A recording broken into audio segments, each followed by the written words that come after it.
Post tenebras lux, after darkness light. In fact, I see some of you in the chat mentioning the DWAP stream that some of you are watching, and so that adds all the more poignancy to my statement, after darkness light. After the darkness of DW and AP hucking their wares, here I come to save the day. I am kidding, at least when it comes to David. Well, it is good to be with you all. I hope you are interested in the present topic, reflected hopefully adequately well in the thumbnail. David always tells me I make terrible thumbnails and I have terrible titles. Well, maybe my title this time is not so great, but I think I did okay on the thumbnail. I don't know, but I don't sit around studying the art and science of making attention-grabbing titles and thumbnails. That's not to put down those that do. If they have the time and interest, we'll have at it. But personally, I just can't do it. I can't do it. I need to spend my time. Oops, trying to blow this up here. I need to spend my time differently. And speaking of spending my time, I want to give you guys a few announcements. If you guys have been keeping up with the live streams or watching the posts that I put up in the post section on the channel, you might already be aware of some of this, but I had announced not too long ago that I will be debating Shabir Ali. I'll be doing the last 2 debates of Shabir's career with him. That's not a prediction that Shabir is going to be so thoroughly routed that he's going to quit debating, although I still aim to thoroughly rout him. But he has himself announced that he's no longer going to be debating after these 2 debates. And that debate was scheduled for April 14th at North Carolina State University. However, there is still going to be a debate, but the scheduled debates with Shabir have been postponed. So as it stands, we are still going to debate, but apparently towards the end of the year, Shabir wants to spend some time catching up on Pauline studies before he enters the fray. And I'm happy for that. I mean, I was really looking forward to debating him in April, but if he wants to study more, I'm happy with that, because it means I'll get a better Shabir. You know, when I used to watch boxing in the past with my dad, it was the one sport I used to like watching. I always thought how strange it is that, in one sense, that these fighters before their fight will put down the other guy. They'll constantly talk about how weak he is, how slow he is, and so on and so forth. And I used to always think, well, then what great feat is it if you beat this person? Why are you going to jump around afterwards talking about how great you are when, by your own admission, this guy is a chump? So all you've done is take out a chump. Of course, I realize that what they're doing is they're trying to psych out their opponent. They're trying to make him think that he is what they're saying he is. And this will hopefully throw them off their game. But all that just to say that I am happy that Shabir wants to spend more time getting prepared, because that means when he comes to the debates, he's going to come having done his homework. That was his stated reason for postponing it. So I am all in with that. But as I said, there are still going to be debates taking place. I have a replacement. I'm going to be debating a sheikh who is a North Carolina resident. I'm not going to mention his name just yet for various reasons, but he gave us the official word. He said that he is in. We're going to be debating Trinity and Tawhid, which is exciting. So with Shabir, I was going to be doing debates on Paul and Muhammad, who continued the teachings of Jesus. And as I said, I'm really looking forward to that. I think those are great topics. But Trinity and Tawhid, that's like the cream of the crop. So it did proved to be a letdown that Shabir wanted to postpone, but I can't be upset that I get to debate Trinity and Tawhid with a Muslim. So that will be taking place in April. Again, North Carolina State University. If anybody is in the area or it's not too much of a problem to get there and you're interested, come on down. I will also be doing other stuff before and after that at different venues. So you will also have an opportunity to be a part of some of that other stuff. I don't exactly know the details of the surrounding events. That's why I'm not mentioning it. I don't exactly know. Typically, when I go to do these things, I'll be asked to preach on the Sunday in proximity to the event. So this debate will be on the 14th. So that's a Monday. That will likely mean that I'm preaching or teaching at a church the Sunday prior. So yeah, come and check it out if you're in the area.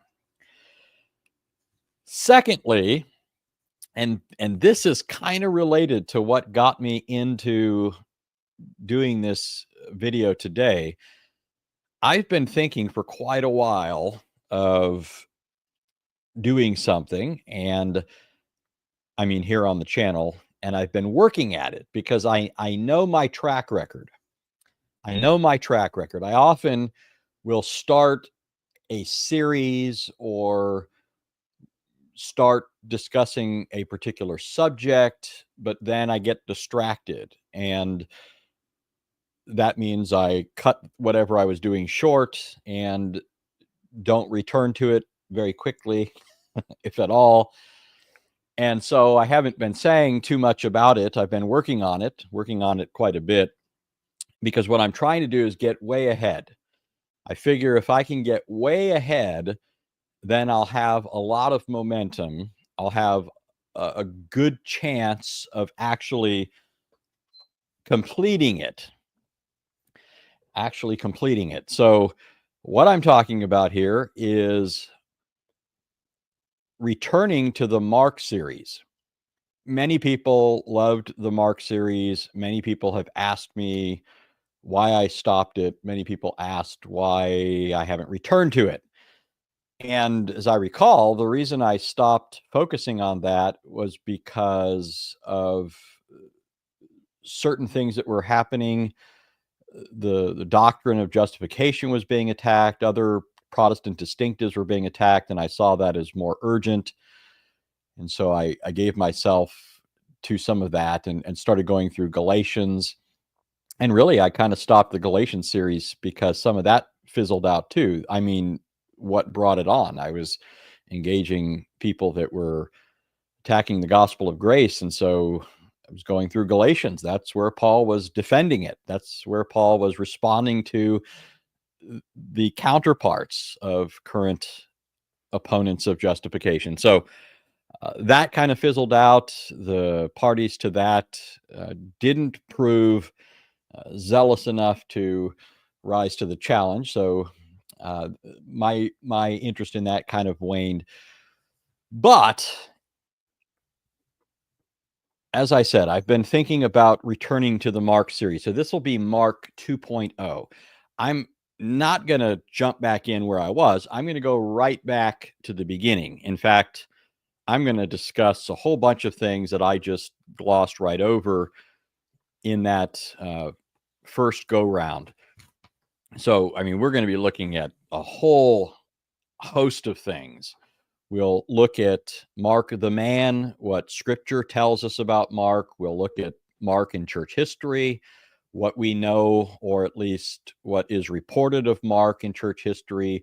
We'll analyze some of that, see to what extent, if any of it, or what parts of it have historical credibility. I mean, beyond the testimony of scripture. We'll look at the internal and external evidence for Markan authorship. I will argue strenuously for the fact that Mark wrote the gospel, that he wrote it for the benefit of Roman Christians originally, though obviously in the providence of God, it was intended to have benefit beyond them, even down to our own time. And I'll be defending the fact that it was written based on the preaching and teachings of Peter. So just a whole host of things. We're going to look at it all. And there's just, a lot of remarkable stuff to do in the course of that. So I'm not doing it just yet. I'm not sure exactly when I'll start it, but I have been working on it quite a bit. And another thing I'm going to be doing along with that is I've been preparing sheets for people, bibliographies, recommended commentaries, all sorts of things that will be useful. I'll make them available on my Patreon and also to channel members. I'll find a way to do that for channel members. So there's going to be all kinds of handouts and different things. I'll be making graphs and giving outlines and just all kinds of stuff. So it's planned to be a major deal. So pray for that. Look forward to that. Like I said, I've been working on it for a while, but I'm not yet ready to kick it off just yet. Like I said, I need to get a sufficient amount of stuff prepared before I jump into that, especially since I know that the different things I do often kind of cut in on me unaware. I don't anticipate certain things. I do prison work, and different things come up in that context that divert my attention. I serve as an interim pastor at a church, and things related to that cut in on me. I've got other things going on, debates that pop up, lectures, conferences. So I really do need to get, I think, a lot of stuff prepared before I jump into it. So that being said, though, I because I've been working on that and also on other things I'm writing. I mentioned before that I'm writing something on the I am sayings of Jesus because I think there's a lot of stuff that gets left out of most discussions. There's a lot of really good stuff out there on the I am sayings of Jesus, but all of them bring something to the table, but for one reason or another leave certain things out that I just think it's a shame for those things to get no airplay, and they have a larger role to play in setting forth what Jesus is claiming in those statements than their neglect would suggest. So that being the case, I've been going over some stuff from different people that attack the I am sayings of Jesus, attack the credibility of John's gospel. And of course, everybody's favorite does that all the time. Speaking, of course, of Bart Ehrman. So I was looking at Ehrman's book, refreshing my memory about some of the things he says, and I was also interested in being reminded of some of the things he says about the Gospel of Mark. Now, by the way, this is just an aside. So I didn't notice this before when I read Ehrman. So he's got this little section where he's attacking the I am sayings of Jesus. He's attacking their historical credibility. Now, parts of this, if you've listened to me talk about this, you've heard from me, but there's a little line or two lines in here tucked away that just passed me by, and I couldn't believe it when I read them. How does somebody write these words with a straight face and think this is a good argument? He's arguing against the historical veracity of Jesus' I am sayings in the Gospel of John. And here's what he says. Looked at from a historical perspective, they simply cannot be ascribed to the historical Jesus. They don't pass any of our criteria. So he's alluding here to the so-called historical criteria that scholars use to sift through material and determine what is historically weighty, historically valuable. Now, a lot of scholars misuse this criteria.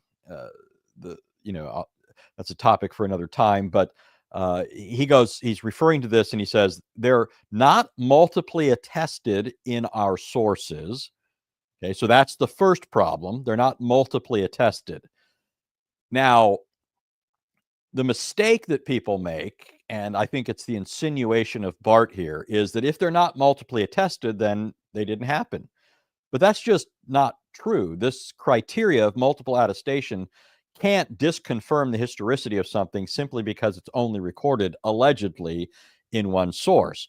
You might want to say that in order for it to pass historical muster, in order for us to take it as veritable historical data, that we need multiple attestation. But not having multiple attestation doesn't prove the opposite, that it's not historical. You just might have to say it doesn't have the kind of multiple attestation we want in order to include it in our historical data. But anyways, that's not the main point that I wanted to talk about. He goes on to say they appear only in John, our latest and most theologically oriented gospel. Okay, this also isn't the statement I want to focus on, but I can't quote it without saying something about it. He says, they appear only in John. That's simply false.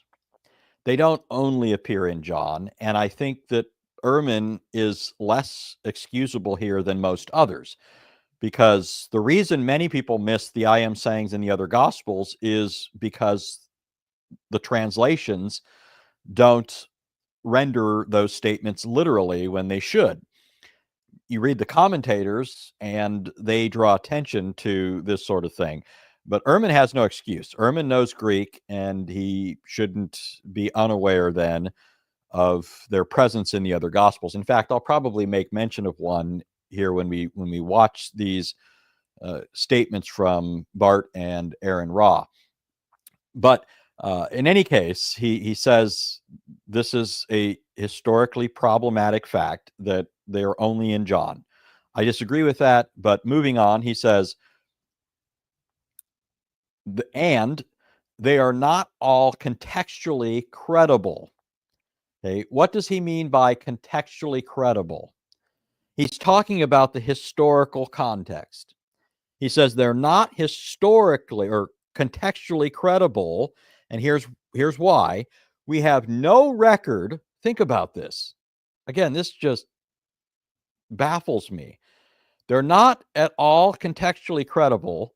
We have no record of any Palestinian Jew ever saying any such things about himself.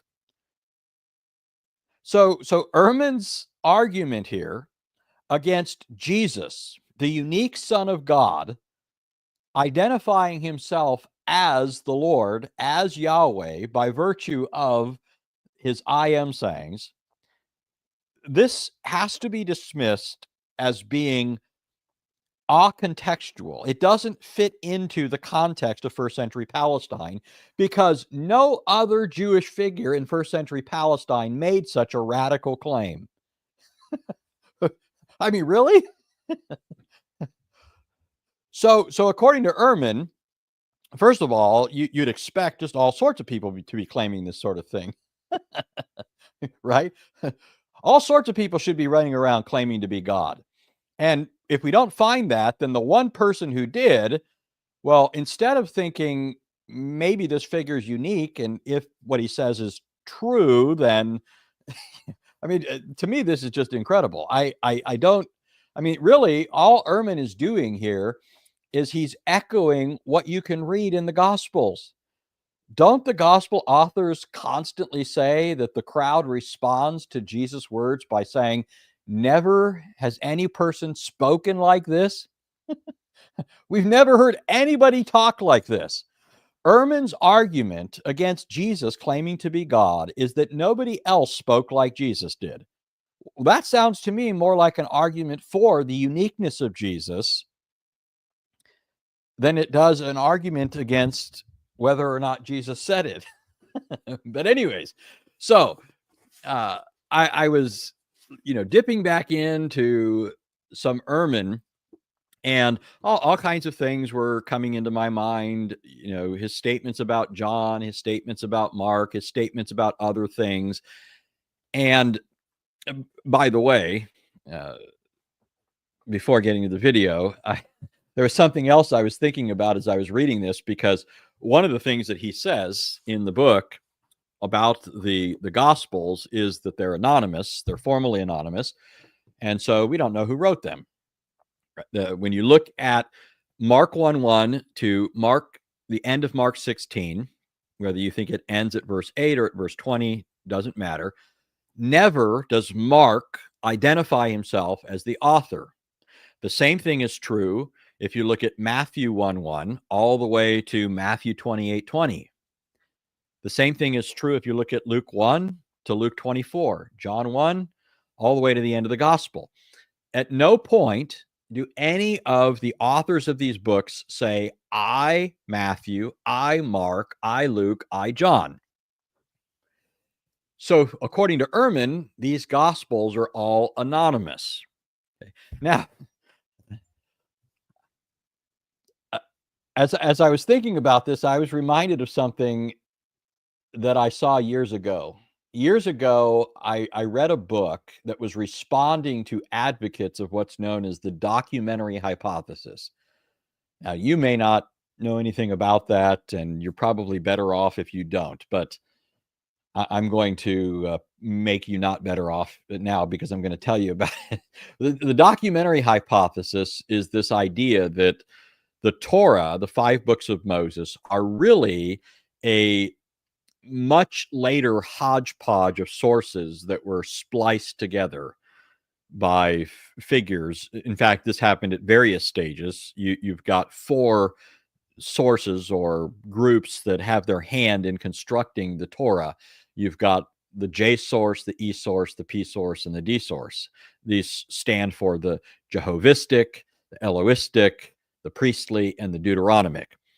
And the idea is that each of these schools had their own distinctives, they had their own theological agendas, and we can detect these different hands in the Torah because, among other things, believe it or not, this is one of the arguments for the documentary hypothesis. When you look in the Torah, you'll find sometimes it uses one divine name for God, Yahweh, and other times it'll use another divine name, Elohim. And then there are other things distinctive to the priestly school and the Deuteronomic school, according to this theory. And so what they said is if you have this sort of thing, then it's evidence of a group that favored the term Yahweh as a reference to God, and another group that favored the term Elohim as a reference to God. And this supports the conclusion that these are different sources. Now, that just doesn't cut it. I mean, part of the problem with this is, number one, sometimes you find both terms together as compounds. It'll say the Lord God, which is Yahweh Elohim in the text. What do you do now? And there are all kinds of ad hoc things that these scholars do to try and protect their theory. There are all kinds of problems with it. It's not doing well today, though there are still people that try to argue for some sort of source theory.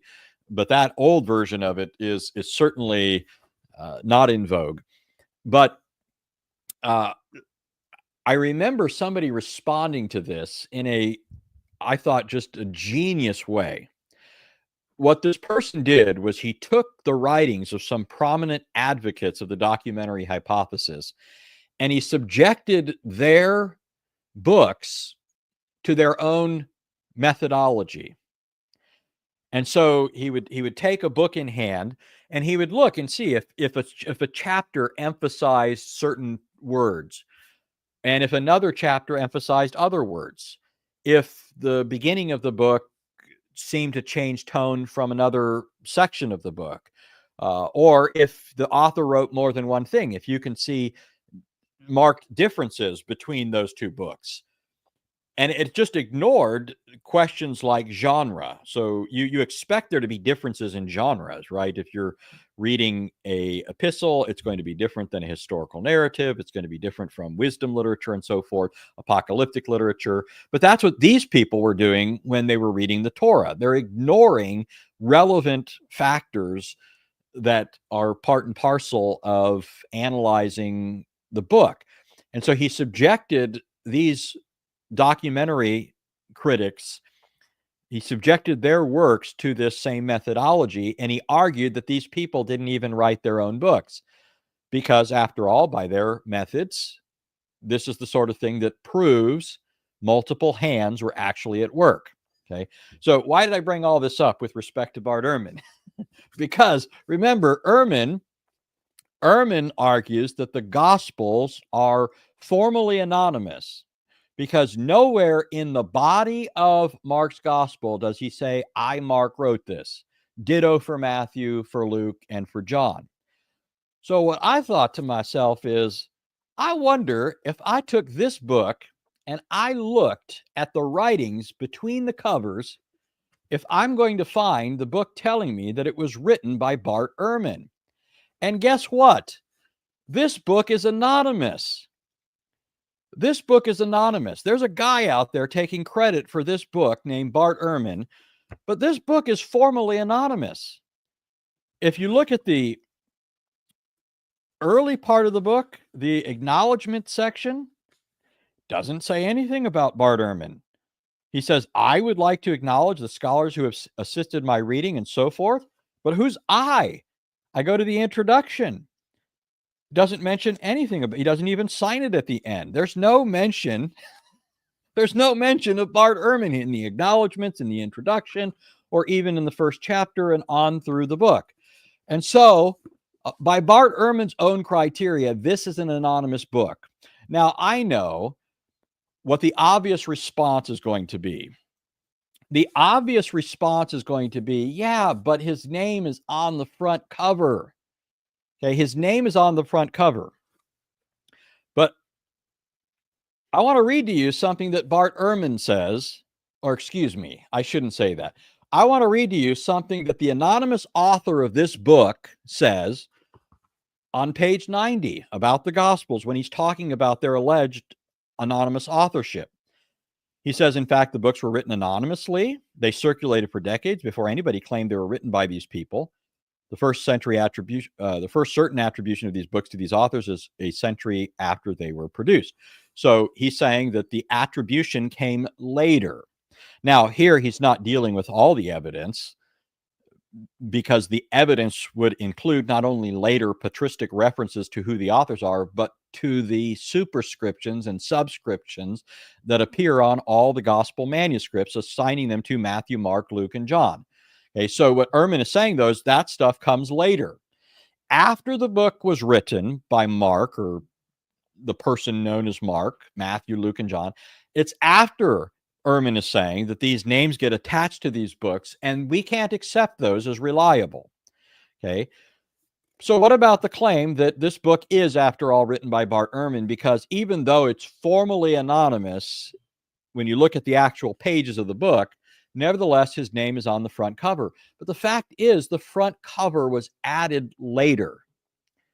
The front cover is not from this fellow named Bart Ehrman. It's from a later figure. You know how I know that?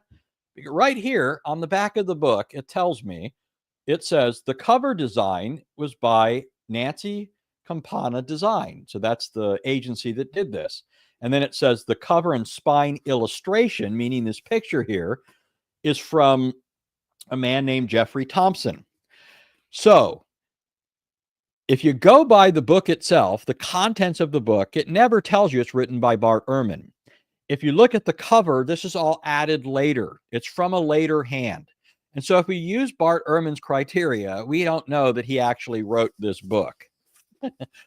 I was thinking of doing a video on this, and then I was debating whether I should do it with Ehrman or with Tovia Singer, because I also heard Tovia making this argument the other day. He probably got it from Bart, but I haven't decided on that yet. But I might do that in a bit. So, anyways, all this is going on as I'm writing this article, as I'm preparing the Mark 2.0 series, and I was either driving to the prison or from the prison, and I thought, I need something to listen to while I'm driving, so I'm not wasting time. And I had Bart Ehrman's shenanigans on my mind, and I thought, I wonder if Bart Ehrman has any videos on the Gospel of Mark. So I put in Bart Ehrman, Gospel of Mark, and up popped a video with Bart Ehrman and Aron Ra. Bart Ehrman and Aron Ra. Yes, Aron Ra does have a very colorful goatee here. Bart Ehrman and Aron Ra are going to wax eloquent about the Gospel of Mark. Now, this is only 14 minutes. That doesn't mean we're only going to be here for a short while. It could take me a while. I don't know.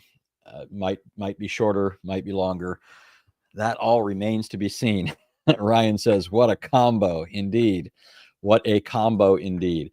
All right, so let's look at this. You all know, of course, who Bart Ehrman is. He is a New Testament scholar.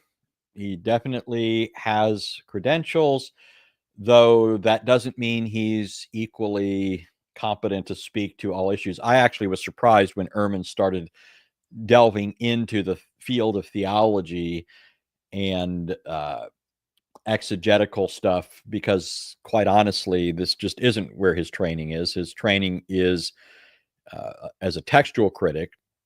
Doesn't mean he can't speak to these things, but I thought it was surprising. A lot of people don't pay attention to where a person's scholarship, what it's in. And so once they get a reputation as a scholar and they start speaking about other things, people lose sight of the fact that, hey, they might be a scholar on this, but they're not a scholar on this.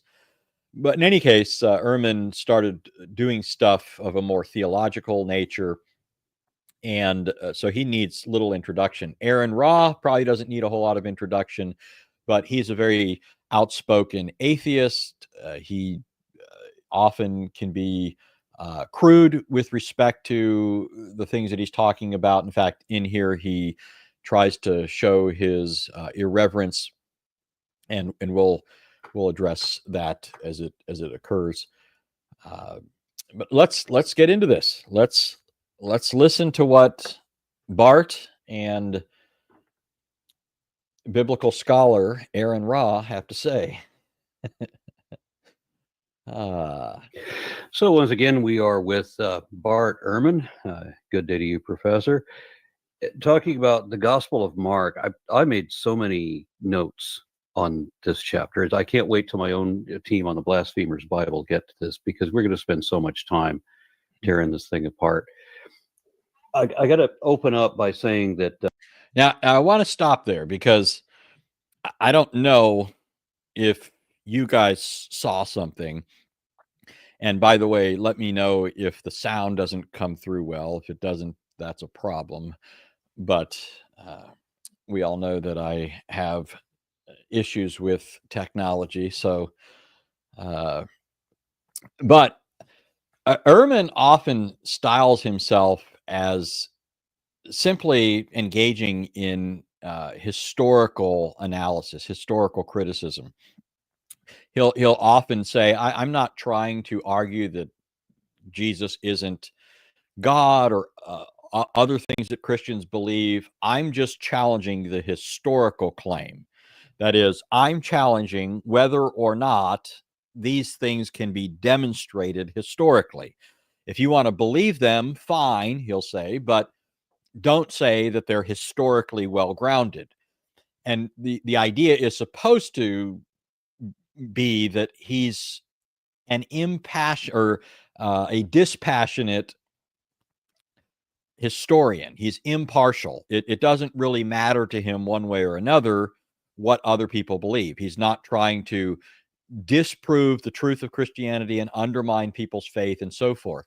But when I watch this and I see, I'm going to play it again, when I see how Ehrman is just positively beaming as Aaron Ra talks about using Bart's material and tearing the Gospel of Mark apart, notice how Ehrman is altogether excited about this.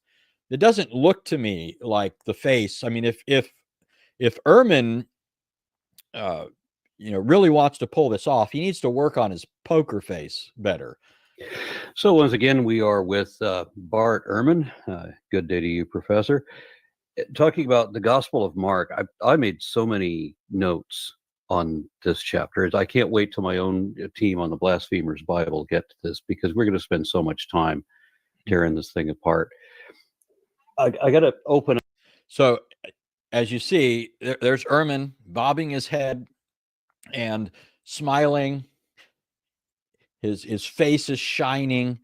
He's quite obviously excited about the kind of stuff that Aaron Ra is talking about doing using his book and so forth. In fact, you heard Aaron refer to what was it, the Blasphemers Bible Study Club or something like that. So Aaron Ra intends to use Bart Ehrman's material in that context and to that end, and Ehrman is quite happy with that. But that's just a little aside. This next part is actually kind of funny to me when I think about it. Up by saying that I've always had the impression. First of all, I think I side with Arius in the claim that, according to the story, that Jesus is a created thing, not the same essence of God. Because here in this book, you got well, first of all, Jesus always only ever distinguished himself from God. He's certainly not praying at Gethsemane to himself. And then God shows up as a separate entity and says, "This is my son," which by definition would make him a created thing, right? In whom I'm very proud. And I find it confusing when people say that, that Jesus is God, and that they don't seem to recognize the separate entity of Jehovah or Yahweh. They think that that's Jesus, right? That's it. Jesus is the whole God for them. I get very confused about how they can hold to this, because the book seems to contradict that throughout. All right, so mouthful was spoken there. Before I continue, let me address something really quick that I saw in the chat. So Grace and Truth said, "Okay, now AR, ad hominem is illogical." Now this is a good teaching moment, because I think there are a lot of people who've learned some lingo when it comes to critical thinking and logic, but don't really have sufficient grounding in that, and so they often throw these things out there quite inappropriately. An ad hominem argument is when you try and refute something somebody has said by engaging in some kind of a personal attack.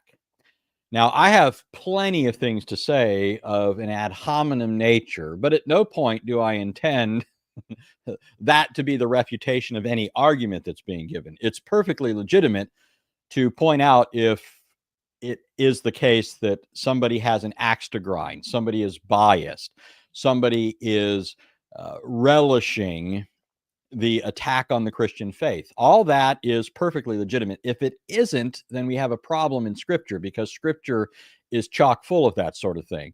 Jesus referred to Herod as a fox. He referred to the religious leaders as whitened sepulchres, as cups that were clean on the outside but filthy inside.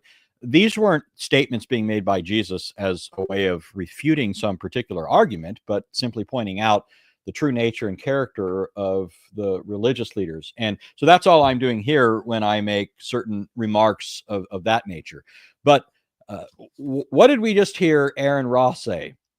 he mentioned that in his expert opinion, now he didn't put it that way, but in his opinion, it's the case that the New Testament documents, and they're specifically focused on Mark here, support the position of Arius. Now, I could only imagine if Arius were alive today and got to see Aaron Ra championing his position.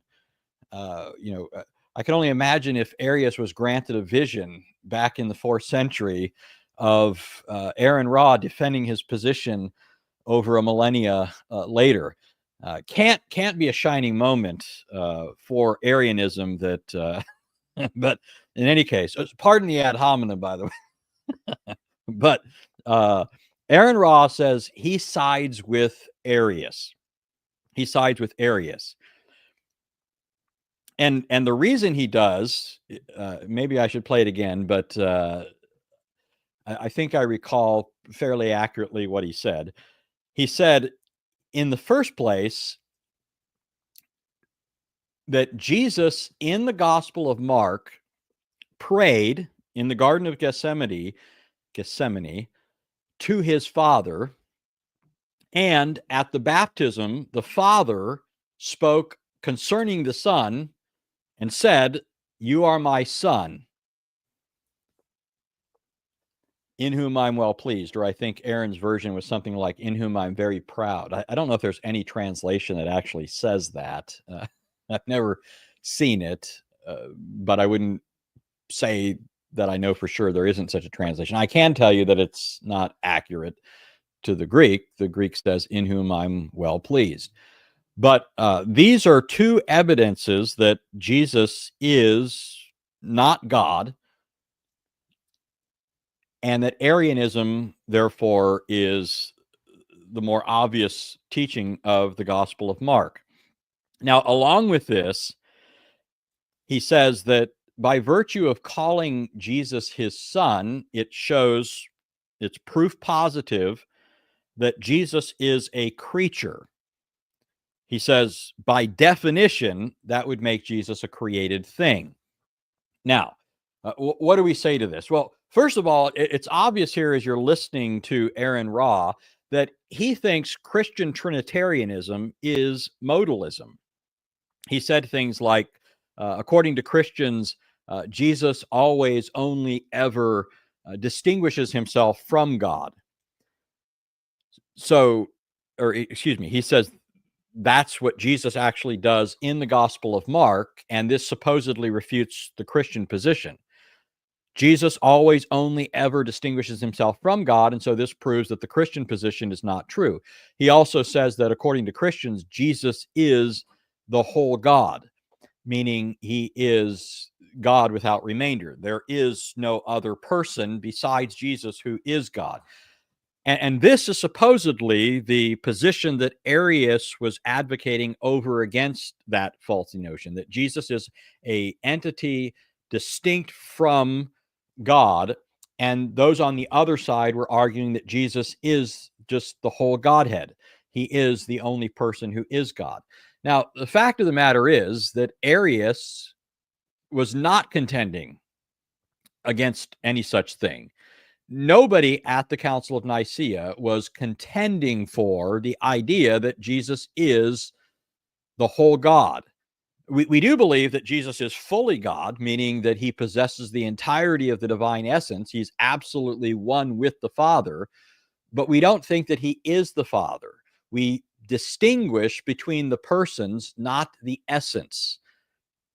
The essence is common to the persons, it's undivided, but there is real personal distinction between Father and Son. And so Jesus praying to the Father is not a problem for Trinitarians. It wasn't even a point of contention between Arius and the Orthodox defenders of the Trinity at the council. So the idea that Aaron is somehow upholding Arius's position over against the Orthodox just flounders there. But here's something I find interesting. One of the things I'm always watching for is, how is Ehrman going to pick up from some of this sort of stuff? because Ehrman should know better. Ehrman knows that Trinitarians are not modalists. Ehrman knows that modalism was not even a whisper at the Council of Nicaea. Ehrman knows that that whole line of thinking is wrong-headed, that in fact, Aron Ra is just simply wrong here. But he also knows that he's wrong in far greater ways. Because remember, Aron said that the Father identifies Jesus as his Son, which by definition means that he is a created thing. Now, according to Ehrman, in every book I can think of that I've read from Ehrman, including this one that I have handy here, Jesus is identified as the Son of God in the Gospel of John. And for John, that means that Jesus is true deity. According to John's Gospel, which teaches that Jesus is the Son of God, Jesus is not a creature, but the Creator.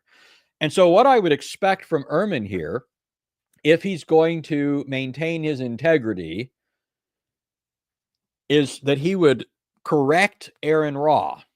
But alas, that's not what he's going to do. He's not going to go on here and correct Aron. He's simply going to run with it.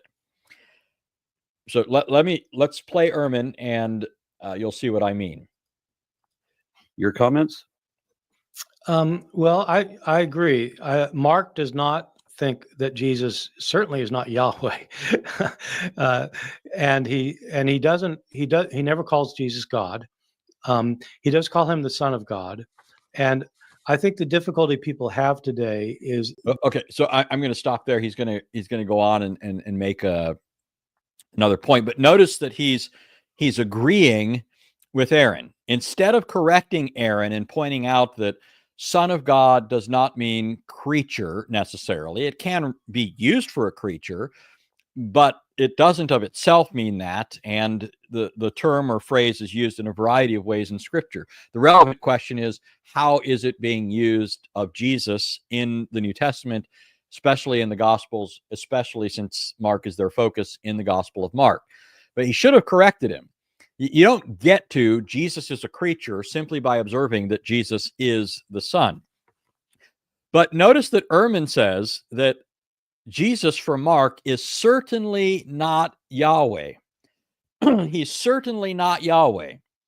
Well, one of the things that Ehrman does a lot in his writings is he tries to point out areas of contrast or difference between John's gospel and the synoptics.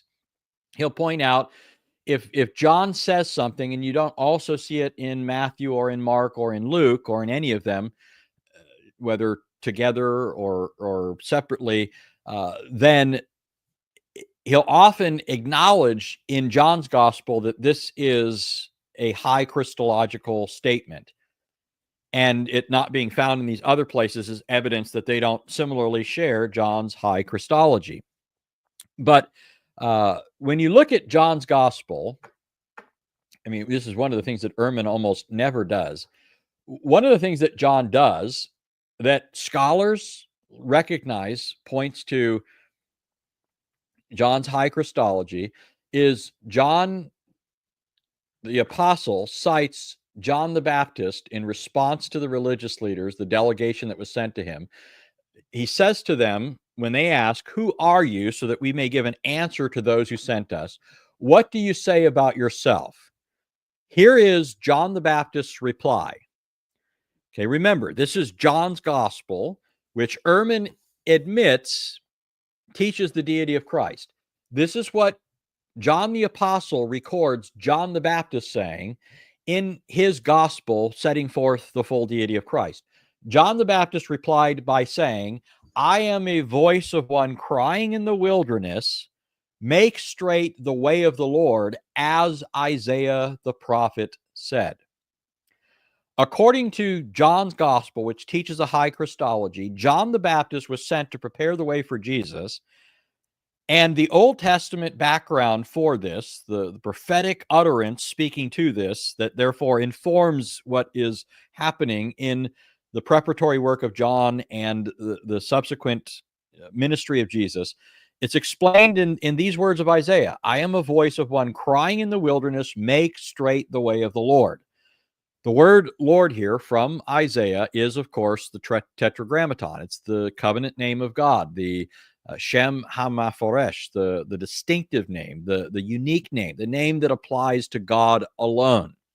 Okay, this name was so sacred that the Jews engaged in all sorts of things in order to prevent any misuse of the name.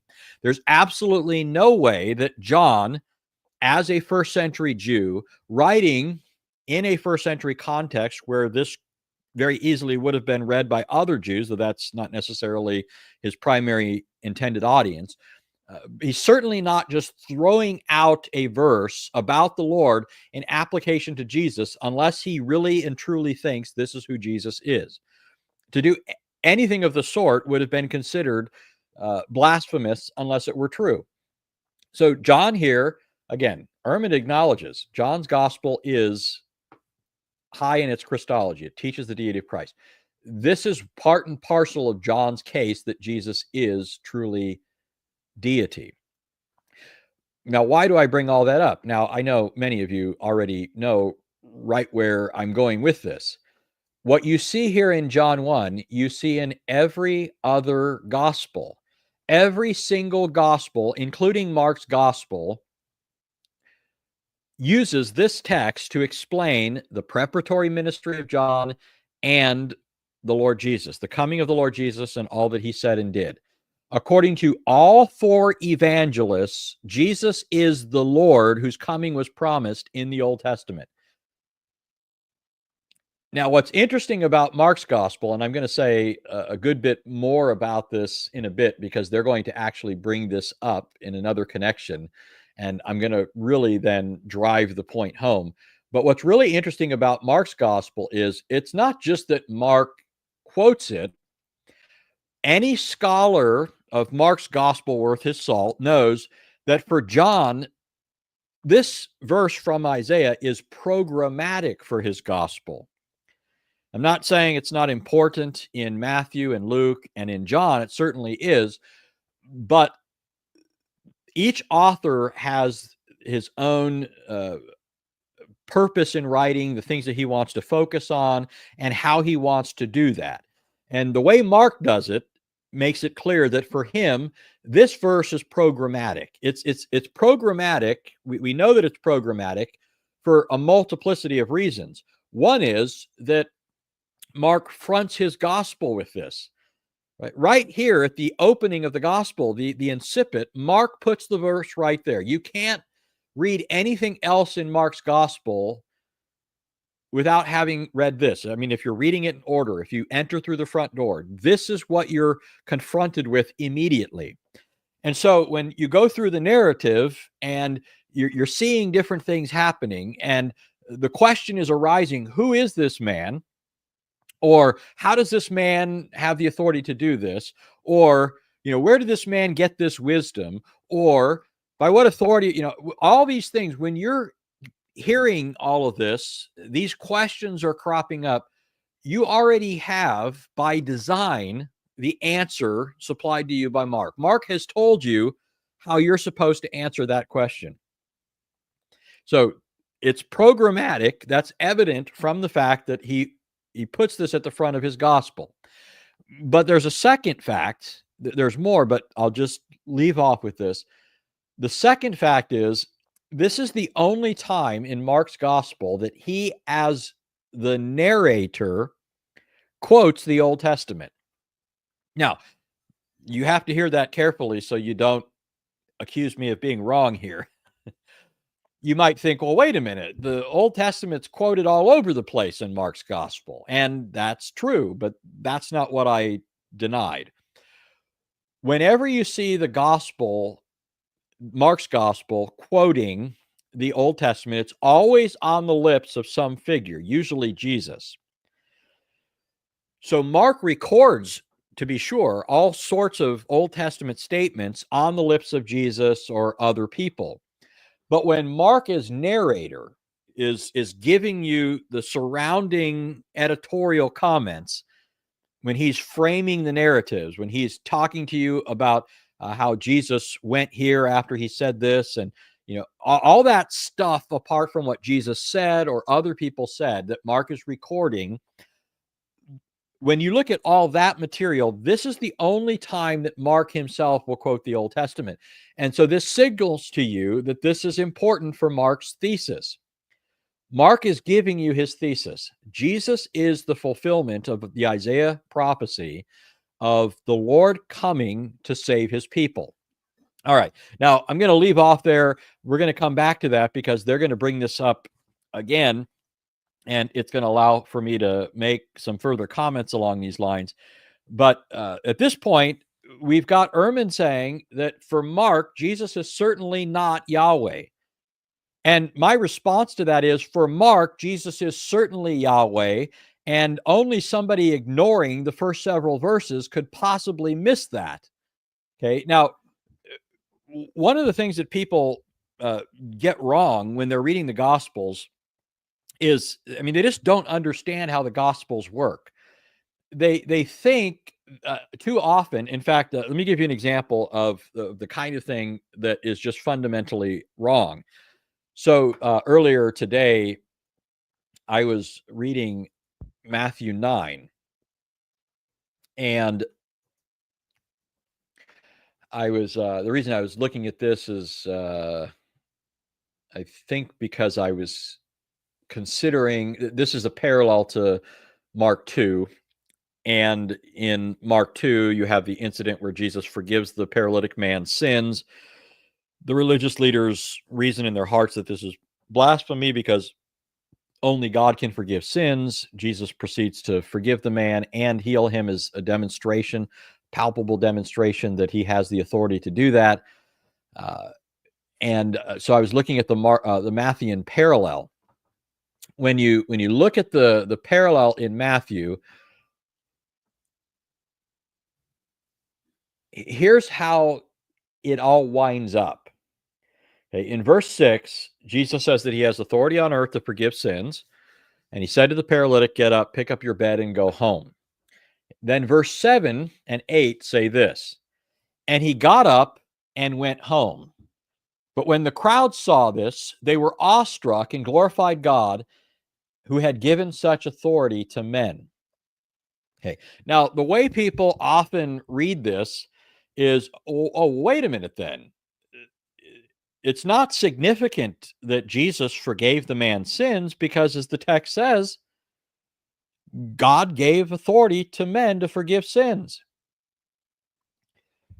But is that the point that Matthew's trying to make? Is Matthew trying to make the point that this is the right response to Jesus? Often the gospel writers will record the responses of people, not so that we have that as a takeaway and say, oh, that should be our response. No, often what you're being shown is how the crowd was caught short. All along the way, the people are not understanding or coming to the full understanding or appreciating fully the significance of Jesus' words and actions. That's why Jesus is ultimately rejected and crucified once it's too painfully obvious for them what Jesus is claiming about himself and what he's come to do and so forth. Another example of this is seen in the triumphal entry. I believe I did do a whole show on this, where in the triumphal entry, Jesus is coming. He rides on a colt into Jerusalem, and this fulfills the prophecy of Zechariah chapter 9. And then the people are crying out, Hosanna, which also fulfills Psalm 118. But what you're supposed to hear echoed in this text numerous times over is Psalm 24, because Psalm 24 is an entrance psalm. And the entrance psalm, it's talking about the gates, or somebody's crying out to the gates to open up. And then the question goes out, who is this? Who is this that the gates are being opened for? And the response, the right response, the response of the psalmist is, it's the Lord. It's the Lord of hosts, the Lord Almighty, the King of glory. So this psalm is being echoed in Matthew 21. Go back and listen to that episode, and you'll get more details on this. But with that in the background, and Matthew's readers were saturated in the scriptures, they shouldn't have missed this. With that in the background, listen to how Matthew 21 concludes. It's not the case that the people have a right understanding of Jesus here on Palm Sunday, and then suddenly by Friday, they reject what they previously embraced. No, the whole point is from the very beginning, as he's entering into Jerusalem, these people didn't have a proper understanding of who Jesus was. Here's how Matthew 21 concludes. When he had entered Jerusalem, all the city was stirred, saying, "Who is this?" That's an echo of Psalm 24. And the crowds were saying, now here's where they should be saying to this one who's entering into Jerusalem's gates, "This is the Lord Almighty. It's the King of glory." But instead they say, "This is the prophet Jesus from Nazareth in Galilee." You're not supposed to be thinking here, oh, the crowds recognize who Jesus is. They've embraced him as such. No, Matthew's whole point is these people have not realized who Jesus is. And that's why they later turn and vent their fury on him. He doesn't end up being the one that they were expecting. So when you look at Mark's gospel, you're not supposed to be similarly fumbling around like the people within the narrative. Okay, that's what Ehrman and Aron are doing as they're looking at Mark. They can't get past the understanding of Jesus that you see being entertained by the crowds. They're the hoi polloi, right? The many that are around Jesus scratching their heads. Who is this man? He's certainly not claiming to be Yahweh, is he? Who does this guy think he is? So, all right, let's continue. And that we have a modern understanding that those who believe in God think of God as this transcendent being, and we're just peons down here, and there's this chasm between us.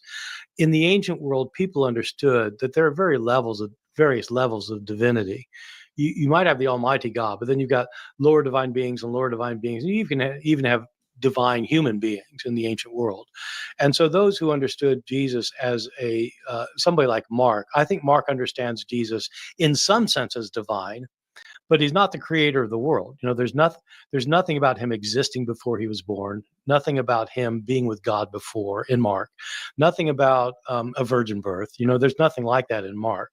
And so when you're reading Mark, I think the way you're putting it is right. You just can't assume that it's saying the same thing as John is saying, or the same thing that they were saying in the struggle with Arianism 300 years later. All right. So a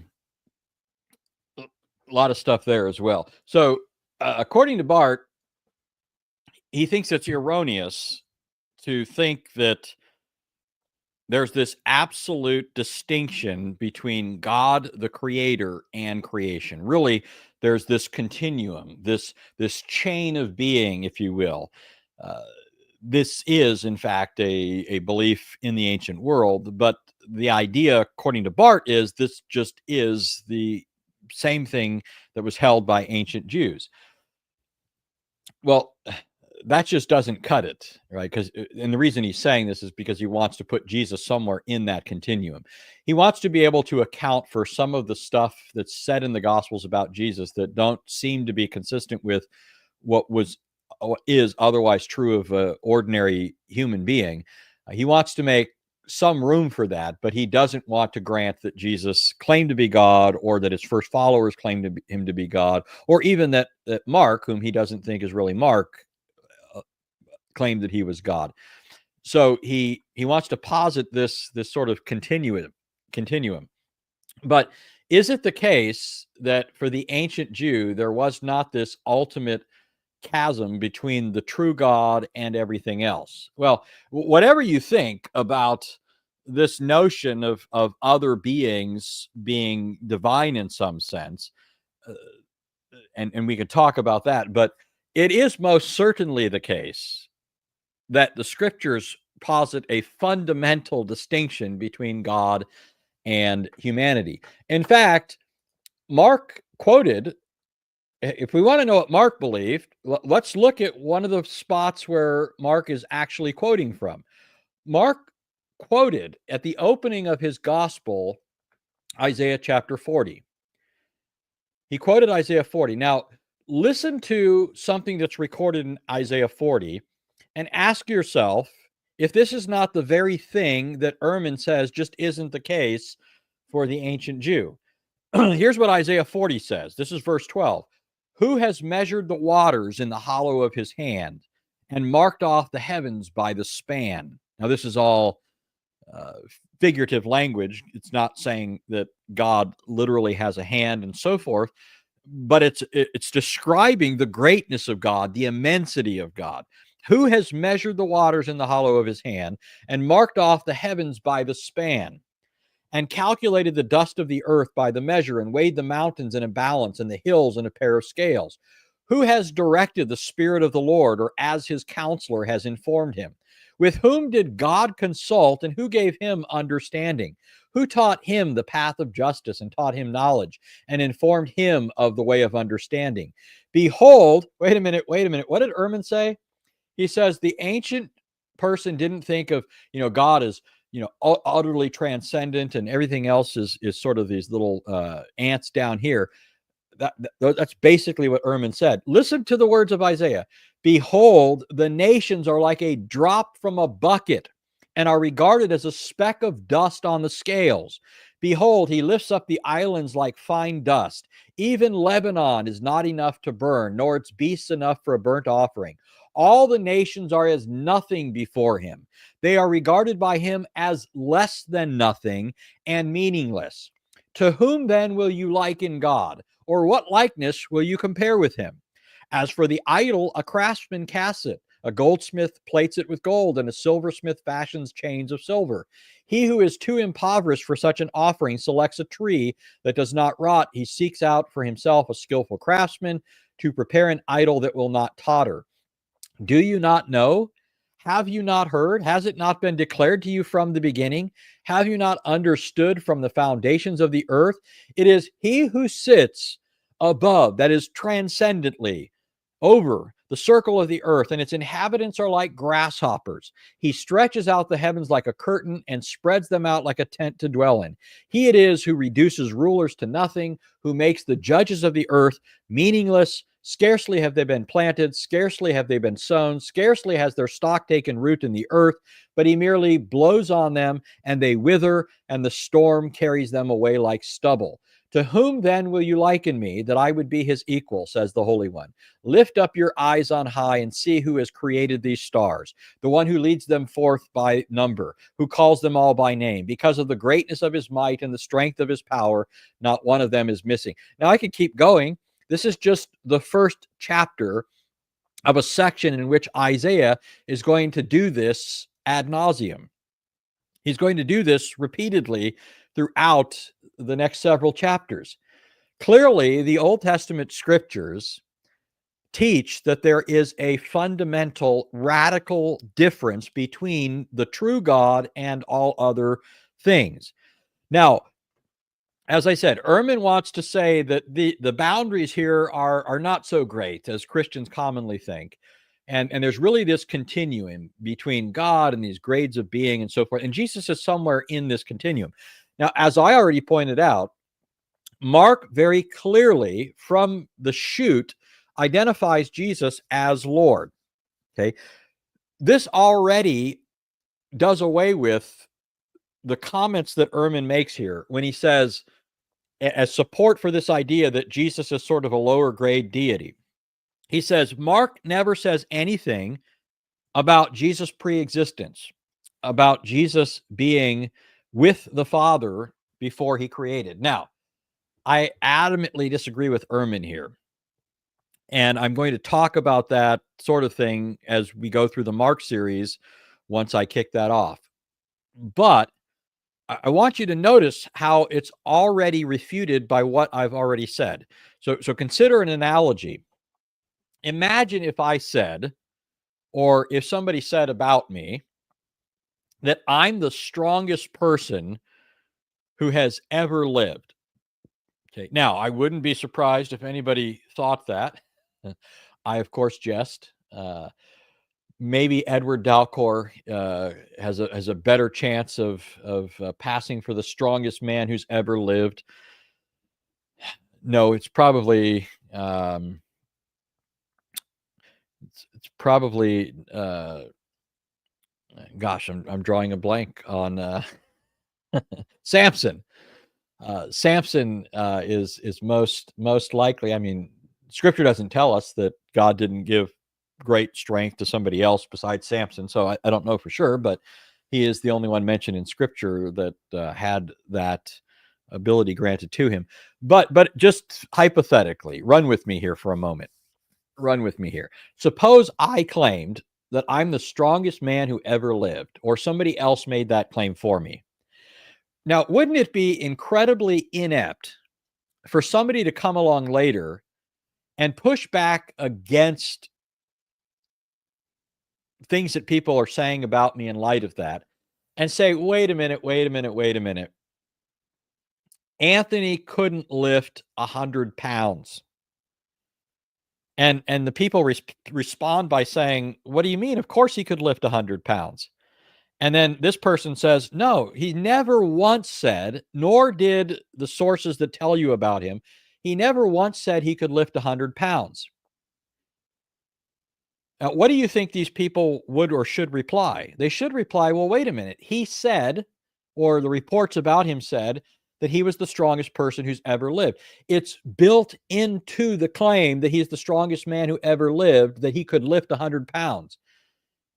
Provided there's one person that has lived or is living or will live that can lift 100 pounds, if Anthony is the strongest person who ever lived, then of course he can lift 100 pounds, whether he said so or not. Right? Now, here's why I'm saying this. Mark identifies Jesus as Yahweh. It's built into the claim that he's Yahweh, that he's the creator of the universe, that he has all power, that he's pre-existent, and so on and so forth. I mean, you have to be completely dense not to understand that if Jesus is Yahweh, then these other remarks, as much as you might like to hear them or want to hear them, they're superfluous after that.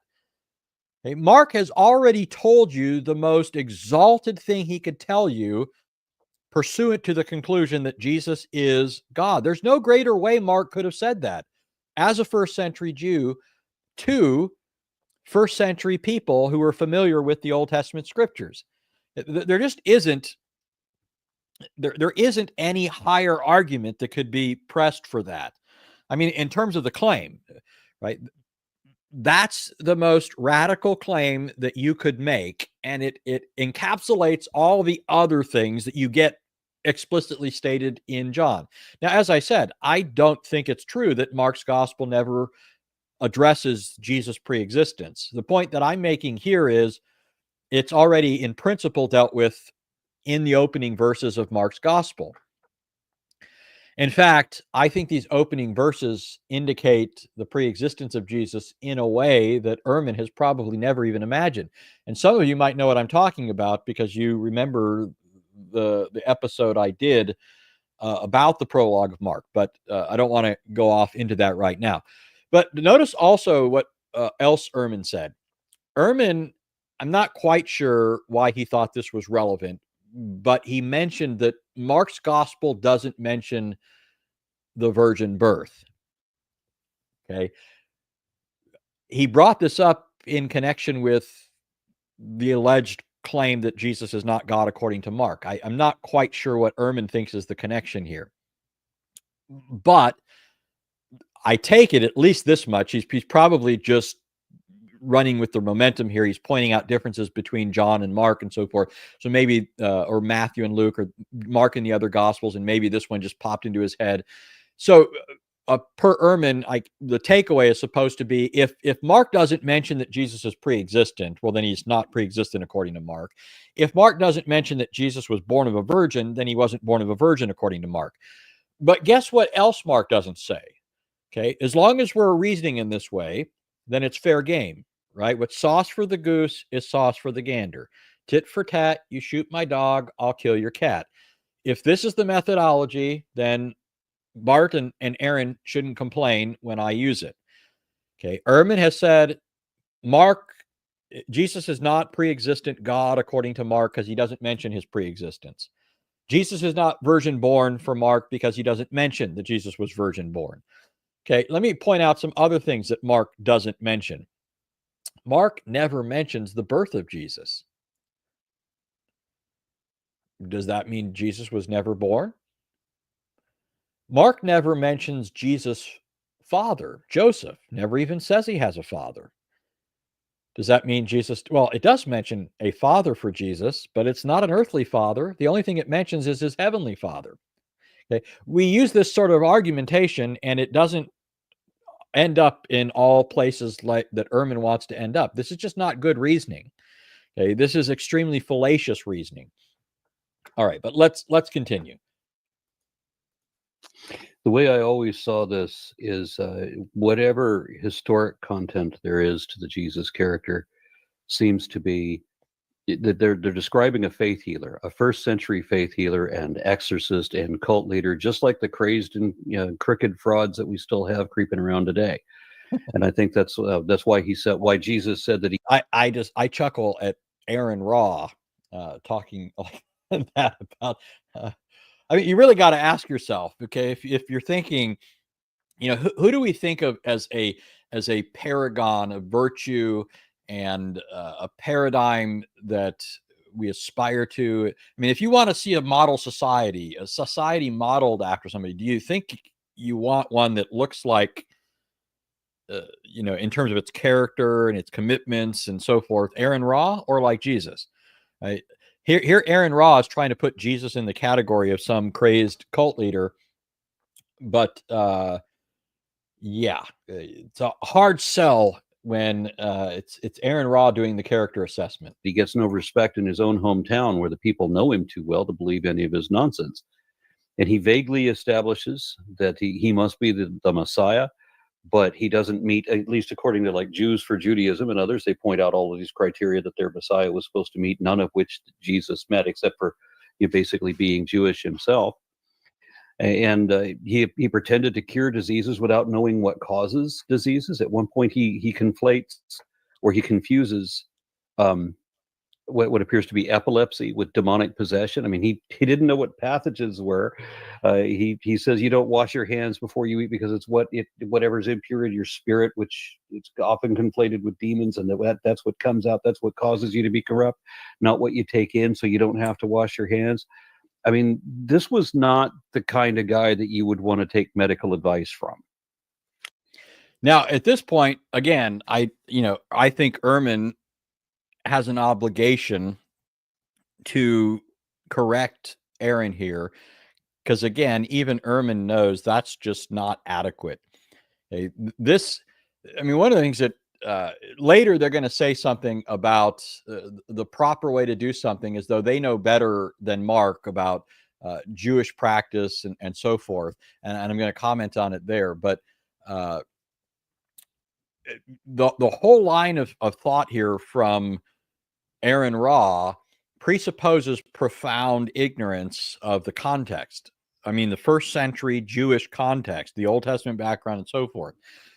When Jesus is disabusing first century Jews of the Pharisaic imposition tradition of washing before meals, he's not addressing the issue of cleanliness in the sense of health. That has nothing to do with what Jesus is addressing. If you look, for example, at Mark 7, the whole thing has to do with ritual purity. The Jews aren't washing these things out of a concern to be hygienic, nor is Jesus repudiating this on hygienic grounds, as though it's, it's of no account, it's useless. The whole thing, listen to what Jesus says, for example, in Mark chapter 7. It says, the Pharisees and some of the scribes gathered around him when they had come from Jerusalem, and had seen that some of his disciples were eating their bread with impure hands, that is, unwashed. It's talking not about uncleanness in the sense of filth, but in the sense of ritual impurity. The disciples did not engage in ritual purification before they ate. And then Mark adds parenthetically what the background to this is. The Pharisees, he says, and all the Jews don't eat unless they carefully wash their hands, thus observing the traditions of the elders. And when they come from the marketplace, they don't eat unless they cleanse themselves. And there are many other things which they've received in order to observe, such as the washing of cups and pitchers and copper pots. Again, he's not talking about ordinary cleaning, right? Of course, Jews in the first century cleaned their cups and their pitchers and other things in the ordinary sense of getting dirt off of them, but this referred to a special ritual act of purification. It is this that Jesus opposes and says is out of court. And when Jesus said, notice what Jesus goes on to say. He says, Mark says, the Pharisees and the scribes asked him, why do your disciples not walk according to the tradition of the elders, but eat their bread with impure hands? And he said to them, rightly did Isaiah prophesy of you hypocrites. Notice the reference to Isaiah again. As it is written, this people honors me with their lips, but their heart is far away from me. In vain do they worship me, teaching as doctrines the precepts of men. Neglecting the commandment of God, you hold to the tradition of men. And then Jesus goes on to give an example of how they would hold to traditions and upend the law of God. They would nullify the word of God for the sake of holding to their traditions. And then Jesus goes on to explain this. He says later in Mark 7 to his disciples, okay, and the broader crowd, this is after he called the crowd to him again, he began saying to them, listen to me, all of you, and understand. This is very important in Mark. It's constantly calling for understanding. The whole point is certain people don't have ears to hear. Jesus is calling people to listen, not just to have the sound strike their eardrum, but for it to penetrate their heart. So a fundamental problem being addressed in Mark's gospel is the issue of hearing. There are people that can't get past certain things to see their deeper meaning or point. And again, Aron here is a perfect example of this. He thinks that Jesus is literally telling the disciples not to get dirt off their hands before they eat food. He thinks that the issue that Jesus is addressing has to do with hygiene and shows Jesus' ignorance of hygiene and not with ritual issues. But listen to what Jesus says. Listen to me, all of you, and understand. There's nothing outside the man which can defile him if it goes into him. But the things, he's talking about defilement. The things which proceed out of the man are what defile the man. When he had left the crowd and entered the house, his disciples questioned him about the parable, and he said to them, are you so lacking in understanding also? Do you not understand that whatever goes into the man from the outside cannot defile him, because it does not go into his heart, but into his stomach and is eliminated? So Jesus knows where food goes. It goes into the stomach, and then it's excreted. It's eliminated. What he's talking about here has to do with the moral issues that are more important, that have to do with true purity before God. He says, he goes on to say, he was saying, that which proceeds out of the man is what defiles him, for from within, out of the heart of men, proceed the evil thoughts, fornications, thefts, murders, adulteries, deeds of coveting and wickedness, as well as deceit, sensuality, envy, slander, pride, and foolishness. All these evil things from within, or proceed from within, and defile the man. So Jesus is talking about moral purity and how these ritual acts are irrelevant to that. What truly defiles a person is sinful thoughts and sinful deeds. It has nothing to do with whether or not you engage in ritual acts before you eat or do other things. So Ehrman knows this. Ehrman knows better. What Ehrman should be doing here immediately in response to Aron is correcting that. Do you think he's going to do that? Well, I think, it's important when you're reading an ancient story is just to acknowledge it's an ancient story. And if the only issue is, does that make sense in the 21st century? That's an issue. But if your question is what is Mark trying to tell you about this person? That's a different issue, I think. And he absolutely isn't going to be, injecting people with penicillin if he's living in the first century. It's just, it ain't going to happen. And so I think the difficulty is you have people today, Christians, who think that you can take these stories without remainder and believe them the way they happen. And so I wouldn't say, in Mark itself, of course, does not see Jesus as a charlatan or as, one of these kind of, but he does think that Jesus could heal people. Just as there are people today who think they've seen healings and things. And so if your question is what really happened, that's one thing. If your question is, what am I supposed to believe about this? That's another thing. And if you're interested in like what this story is trying to teach, that's another thing. Yeah. And neither one of them got the point of the story, right? Neither one of them are among those who understand. I find that incredible. I do know that Ehrman doesn't very likely know Hebrew. He does know Greek, but I never see him commenting on Hebrew, which I find curious. He seems to give short shrift to the Old Testament, just focus on the New, which is fine if that's where he's more comfortable. But at this point, it catches him short. Right? I don't think he is ignorant of the Old Testament background to this, and I think he should have corrected Aron on that. But in any case, we'll continue here and see if these guys do any better. We're 5 minutes into this, and we've got 10 more minutes to go, or 9 more minutes to go. Well, yeah, contrasting first century to 21st century, there's a whole lot of distinction here. I mean, Jesus reminds his Pharisees, or the Pharisees, that Moses said to honor your father and your mother, and anyone who curses their father or mother should be put to death.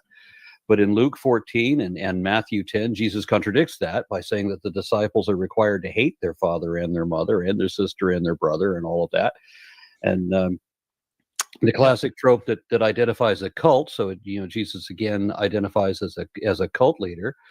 Now this is actually kind of poignant here. Again, these guys are just stumbling around and missing some rather huge stuff that just wouldn't have been missed by first century people, which is why I think their hubris is so astounding. These guys pretend to have things down and be in a good position to evaluate them, and they seem to be operating from a great deal of ignorance. Think about this. The main thing they've been saying so far is that Mark's gospel does not present Jesus as God. Mark's gospel doesn't present Jesus as God. Now, at minute 5:30, Aron is complaining about Jesus saying, on the one hand, in places like Mark 7, Matthew 15, he didn't give the verses, but those are the verses. Jesus says that people are to honor their father and their mother. Okay? This is a requirement of the law of God. Now, we know that requirement to honor father and mother has limits, right? If mother and father require a child to take out the trash, the child is supposed to take out the trash. If mother and father tell a child to blaspheme God, the child is not supposed to listen. We have numerous instances of this in both the Old and New Testament, that parents have certain authority over their children, but it has its limits. It's a delegated authority. It's an authority that operates within a certain sphere. When the authority of parents butts up against the authority of God, it's the authority of God that wins out.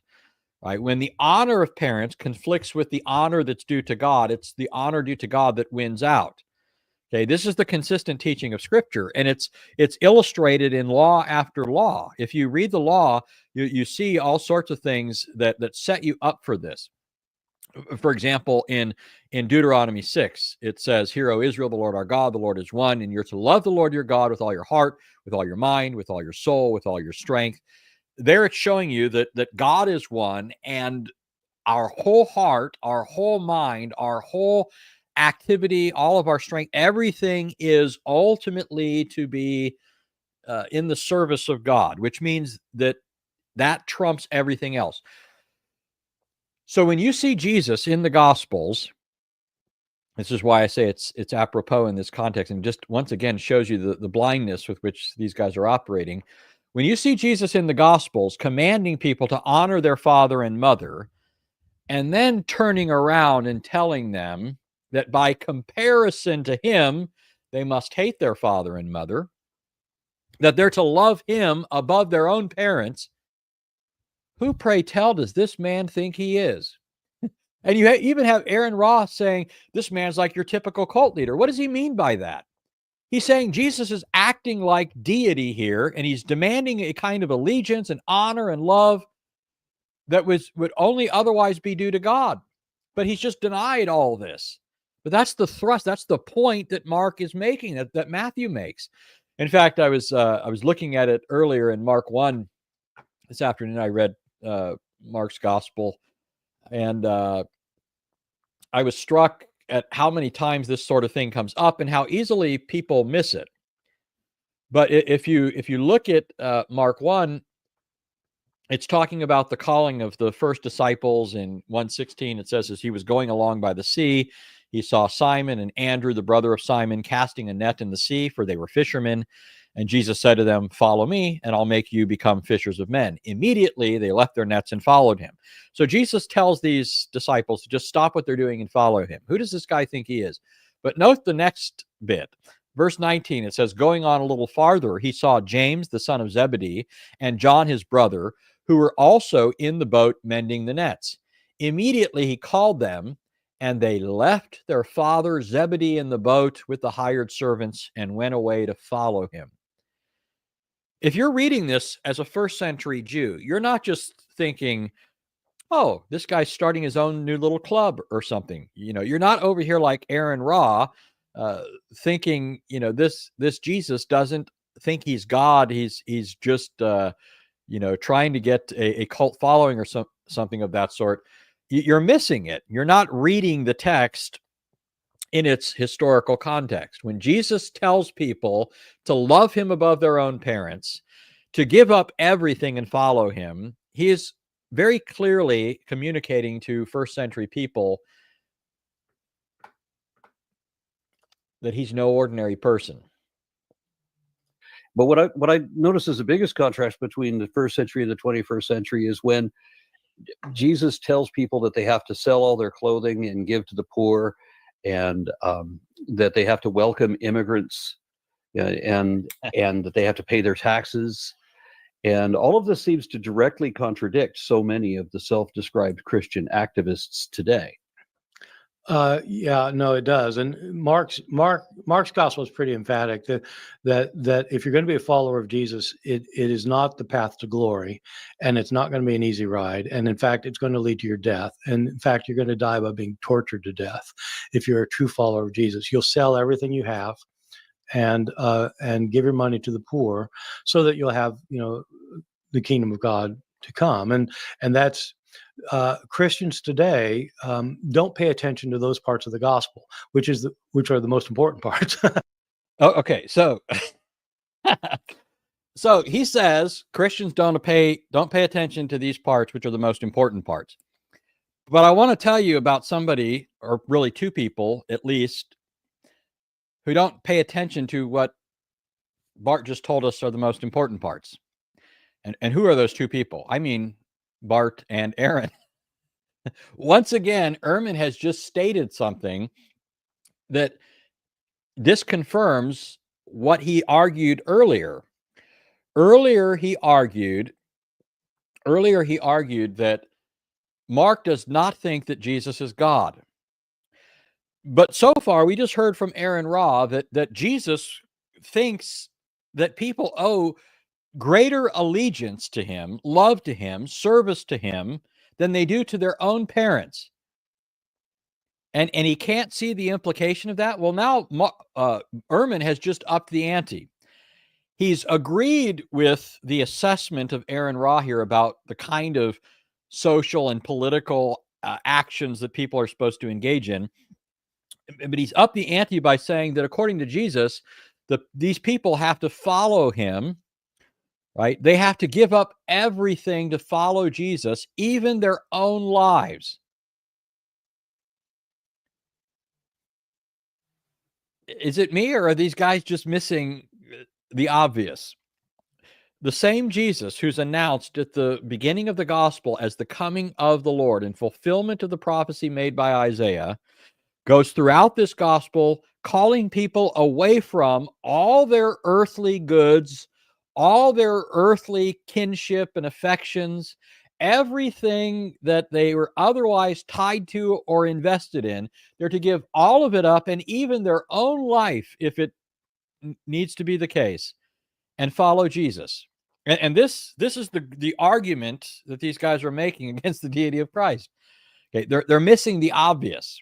They're missing the obvious. Now, I don't want to get too far into their false assessment of what sort of things Jesus was calling for, but I will say quickly, the idea that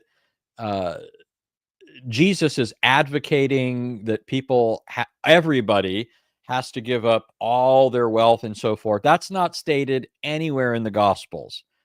Okay, there are certain individuals that are called to certain things. If Jesus came to you and said, give up everything and do the X, Y, or Z, then that would be your duty.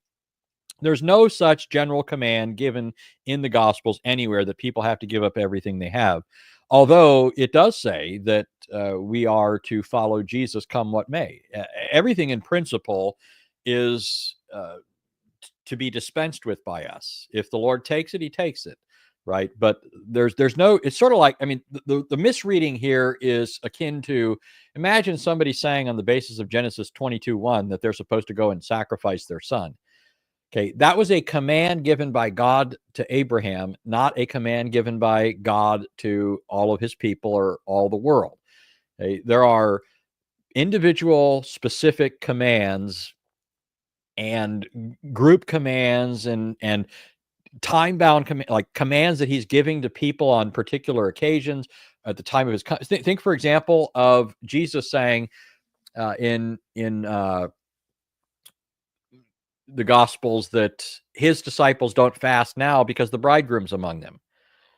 Okay, because he's with them, how can they fast? It's not a time of mourning, it's a time of rejoicing. But there'll come a time when the bridegroom will be torn away from them, then they'll fast.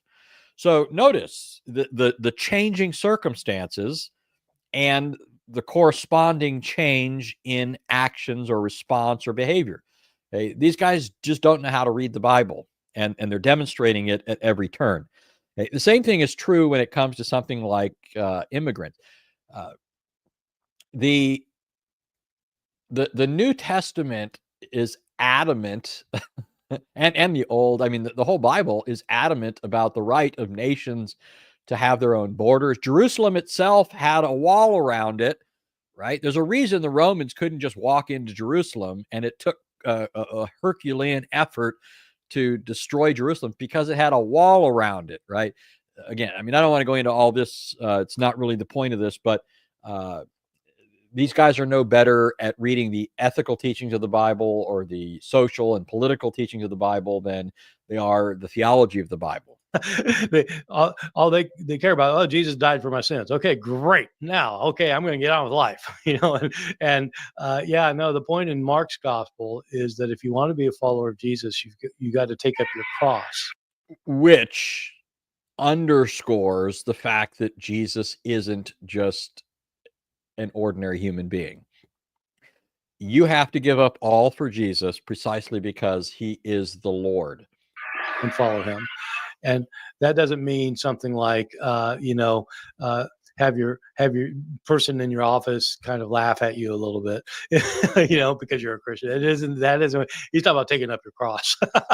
And so people don't want to hear that message. That's the people who believe in Jesus often don't want to hear that message. And so they say he didn't really mean it. Yeah, the thing about these stories are supposed to, or taken to be, or at least when people in my neck of the woods in Texas, they all insist that these are firsthand accounts and everything. It doesn't matter that they're written 40 years too late, and that they seem to be retelling old stories rather than being certainly not eyewitness testimony. But I argue now a lot of this is just assumption, and of course Ehrman's going to be right on board with all of that, but the assertion that Mark's gospel was written 40 years later is not a given. There's all kinds of evidence. We'll look at that when we do the Mark series, but there's all kinds of evidence showing that these things were written a good bit earlier than liberal critics want to allow for. One quick line of observation. So I'll just actually use the presuppositions of Ehrman. Ehrman believes that Mark's gospel was written first. It was followed by Matthew and Luke, and then those three were followed by John. So Mark's gospel is the earliest. John's gospel is the latest. John's gospel was written in the mid-90s, according to Ehrman, whereas Mark was probably written around AD 70, 75, and then Matthew and Luke somewhere around 80, 85. So anywhere from after 70 AD up to AD 95 is when you get the Gospels being written. But in that order, Mark, then Matthew and Luke, then John. This is very easily refuted in a number of ways. But one is, if you look at John's Gospel, it's obvious that John is writing prior to the destruction of the temple. Now, I know that's not a popular view, but that's irrelevant to me. I don't think truth is determined by counting noses. Exodus 23 tells us that truth is not established democratically, right? We might vote for people, putting them in office and so forth, but we don't establish truth that way. Truth is truth, whether one person believes it or no person other than God knows it to be true. Paul said in Romans, let God be true, even if it makes every man a liar. So when you look at John's gospel, and John is saying things like John 5:2, he says that he's speaking in the present tense. Listen to what he says. And remember, John's not trying to write to persuade some 20th or 21st century individual that he was writing before the destruction of the temple. He's just writing to his first century audience. This isn't even in his sights, this idea that people would later claim that he wrote much later. This is what John, just writing his account, says. He says, now there is in Jerusalem by the sheep gate a pool, which is called in Hebrew Bethesda, having 5 porticos. In these lay a multitude of those who were. So he's going to recount a story, an event where Jesus healed a man. But he prefaces this story by telling us where this took place, and he speaks of it being there in the present tense. There is in Jerusalem by the sheep gate a pool, which is called in Hebrew Bethesda, having 5 porticos. That, along with everything else in Jerusalem, was destroyed and plowed up by the Romans in AD 70. There's just no way John is writing this after AD 70 in the present tense without being in error in some other way. He'd be historically, and he'd be writing grammatically inaccurately here, speaking of it as still standing in the present tense. But even if you don't follow that, and by the way, Dan Wallace has a number of articles defending that view. And then you could even read liberal scholars like J.A.T. Robinson in his book, Redating the New Testament, who make sustained arguments for the early dating of books like John. And again, he's a liberal. But Luke's gospel is the first of 2 books written to Theophilus, the book of Acts being the second, Luke being the first part. Luke's Acts ends in AD 62, around thereabouts, with Paul in prison. Which means if that's where it ends, then the gospel was written before it. But remember, Luke and Matthew are writing after, they're writing before John, but after Mark, which entails that if Luke's gospel was written before AD 62, then Mark's gospel had to have been written before that as well. So anyways, I just don't, I mean, there's all kinds of things that could be said, but these guys are taking it as a given that they're later. And, you know, that's important at certain stages in the argument, but I won't make much more of it here. Argue with people every day that this is supposed to be eyewitness testimony. Yeah. And the parts of it that seem to be realistic, that like Jesus cursing the fig tree when he doesn't know that, you know, when figs are supposed to be in season or that sort of thing. I mean, okay, so there's some fallibility to this character, but then I'm told that there's certain events that, like when he forgave the adulteress or when he cursed the fig tree, that both of these stories, I'm told, were not part of the original narrative, that these are later additions. So can you comment on that? I mean, the fig tree, is it part of the original narrative? Yes, it was. There's no doubt. There's nobody who doubt. I mean, yeah, apparently there are people who doubt that, but there's no scholar who doubts that, because that's clearly in the narrative. It's not like the woman taken in adultery, where the earliest manuscripts don't have it. The fig tree thing. Now here, finally, Ehrman does what I think he should have done several other times in the course of this. He does correct Aron here. He says, no, this is certainly part of the original text. And by the way, notice how definitely he speaks here. He often pretends like the Bible, we just don't know what it says. It's up for grabs and that sort of thing. But Ehrman, notice, he drops his guard often enough, and he's insisting, no, we know exactly what was there. This is what was there. This was part of the text, right? There's no suspended in doubt, can't possibly know what was actually written. This is definitely part of the written account as it was passed down to us. And he also, as I recall, goes on to correct Aron here in his understanding of the fig tree incident. So the way Aron has evaluated this, once again showing his inability to hear and understand, the way Aron has evaluated this is that it displays Jesus' ignorance.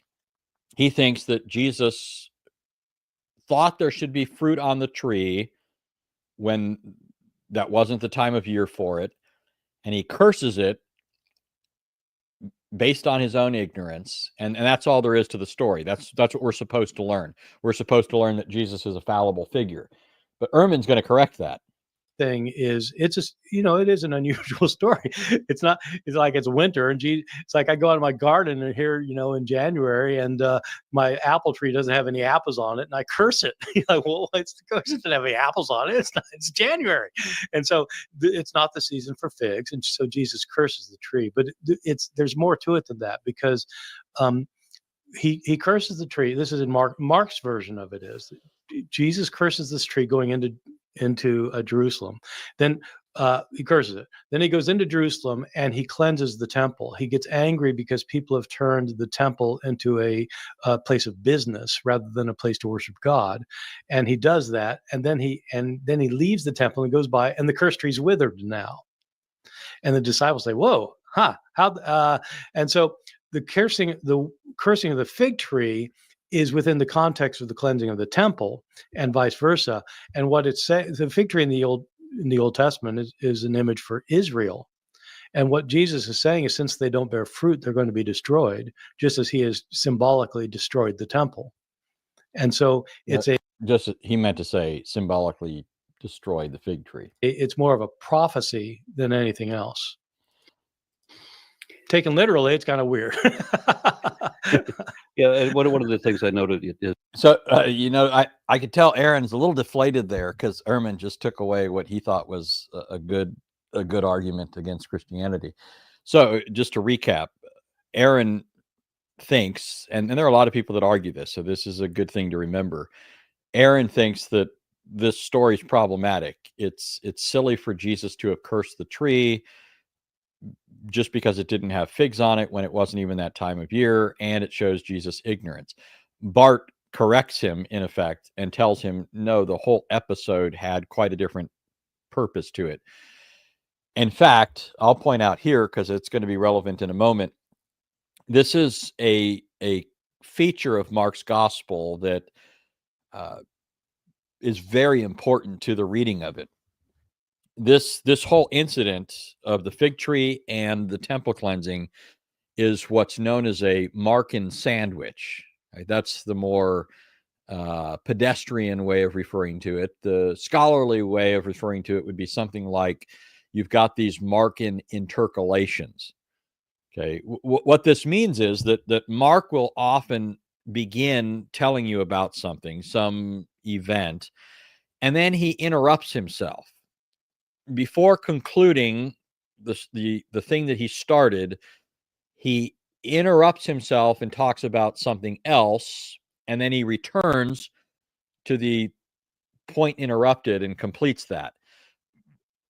Once you become aware of this, you eventually begin to realize that the apparent interruption, it is an interruption, but it's not irrelevant to what it's interrupting. It's actually profoundly relevant to it. In this case, you have Jesus first cursing the fig tree, and then before Mark tells you that it was withered, he tells you about Jesus going to the temple, finding much corruption there, and he cleanses the temple, signifying its future destruction. And then he leaves, and the disciples notice that the tree Jesus cursed has withered. So you can see that, as Ehrman points out, the fig tree is a symbol for Israel. If you look in various places, Hosea, for example, it's used as a symbol for Israel. God talks about coming to Israel and expecting to find figs, but she doesn't have any. So it's not just that Israel is portrayed as a fig tree, but that God himself is searching for figs. Put that in your anti-deity of Christ hat and smoke it, but or pipe. But in any case, Ehrman does a good job here of correcting Aron, and it seems like Aron is a little upset.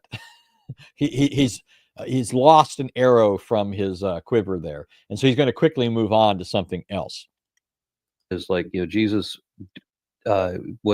he created a new religion, but he still considered himself Jewish in the context of the story. And so he would have known that he didn't meet he should have known that he didn't meet the criteria to be a Messiah and all that. I'm sidetracking. Well, so I think the big issue that Mark is confronting is that he's writing a book that's trying to proclaim that Jesus really is the Messiah. And his point is that Jesus was the Messiah who had to suffer and die. This is it's a tall hill to climb for Mark, because in Jewish expectation, the Messiah was supposed to be a figure of grandeur and power who destroyed the enemy. And Jesus got crucified by the enemy, and certainly didn't destroy them. He got quashed. And so so Mark is trying to show that Jesus is the Messiah, not despite the fact that he got crucified. He's the Messiah because he got crucified.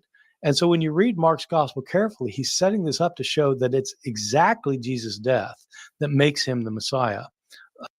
And so it's what makes Mark a really interesting book, because it has to run contrary to what anybody would expect.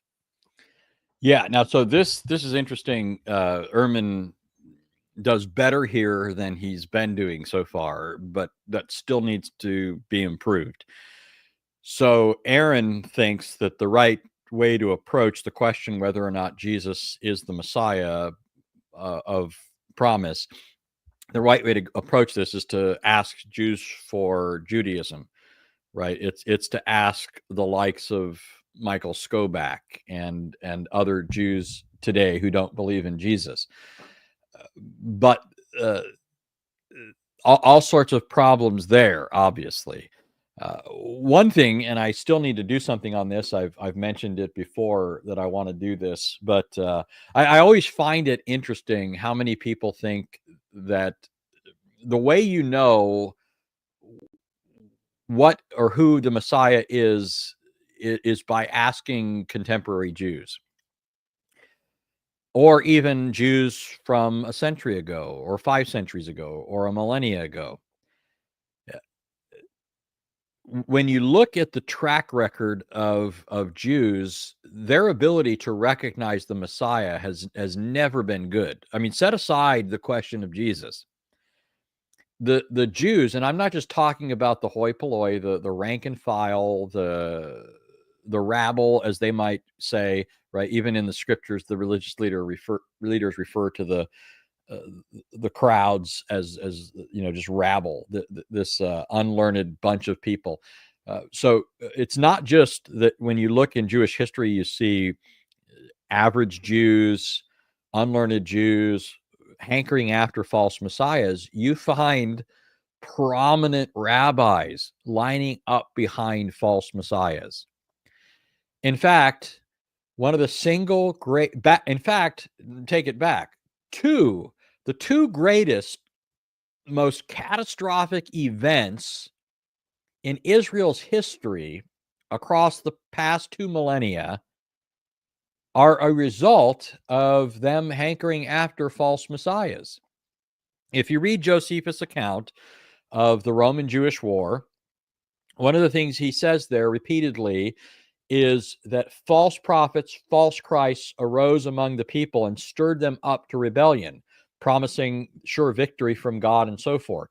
And this worked. The people followed this, even the religious leaders. And what did Rome come in and do? They came in and crushed them. Okay. Not learning their lesson, later Bar Kokhba arose in the 2nd century and pretended that he was called by God to throw off the yoke of their oppressors and reestablish them in their land and so forth. And Jews rallied behind him, including the greatest rabbi of the Tannaitic period, Rabbi Akiva. And what happened? Once again, they were thoroughly crushed. Many sources say that destruction was far greater than the first one in AD 70. The destruction under Bar Kokhba. Now, covenantally, I think the AD 70 destruction was greater because it meant the loss of the temple.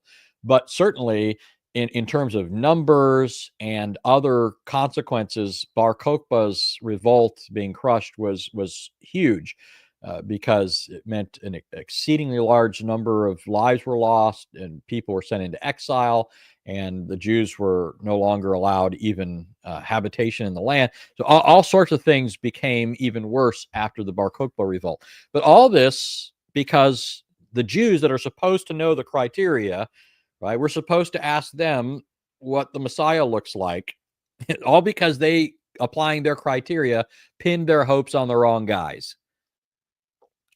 And this didn't end with Bar Kokhba either.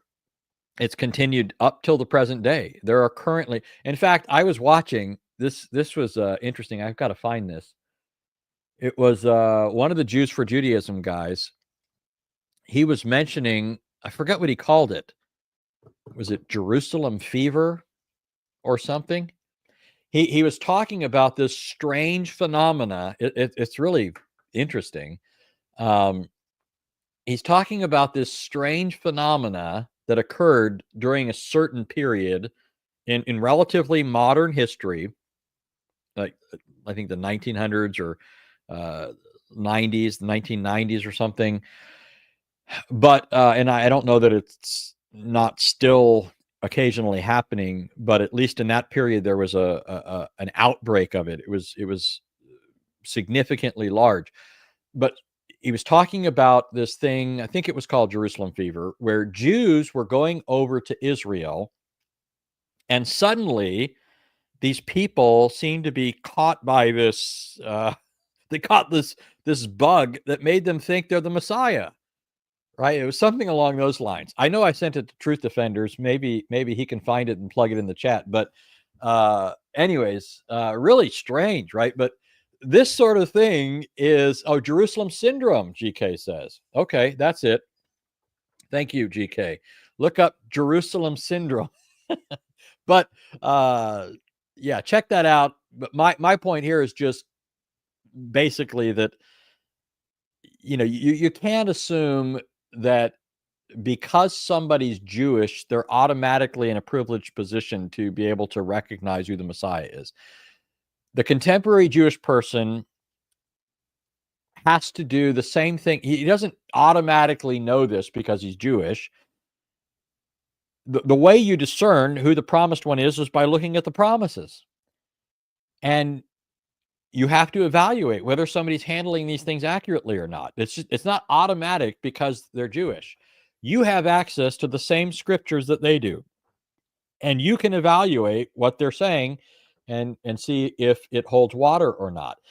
And the fact of the matter is, the Old Testament, the whole point is when you read Mark's gospel, he's arguing that this is the right understanding of the Old Testament. Now, let me point out to you one way that Mark does this, and I think I've done this before, but I like how Bart sort of says this. I would turn it around, but Bart says Jesus' death doesn't falsify his messianic claims. According to Mark, Jesus is the Messiah because he died. That's what Ehrman says. Now, here's where I would tweak it. I would say Jesus died because he's the Messiah. And the death of Christ then does vindicate him as the Messiah in a profound sense, although it's unexpected in some ways.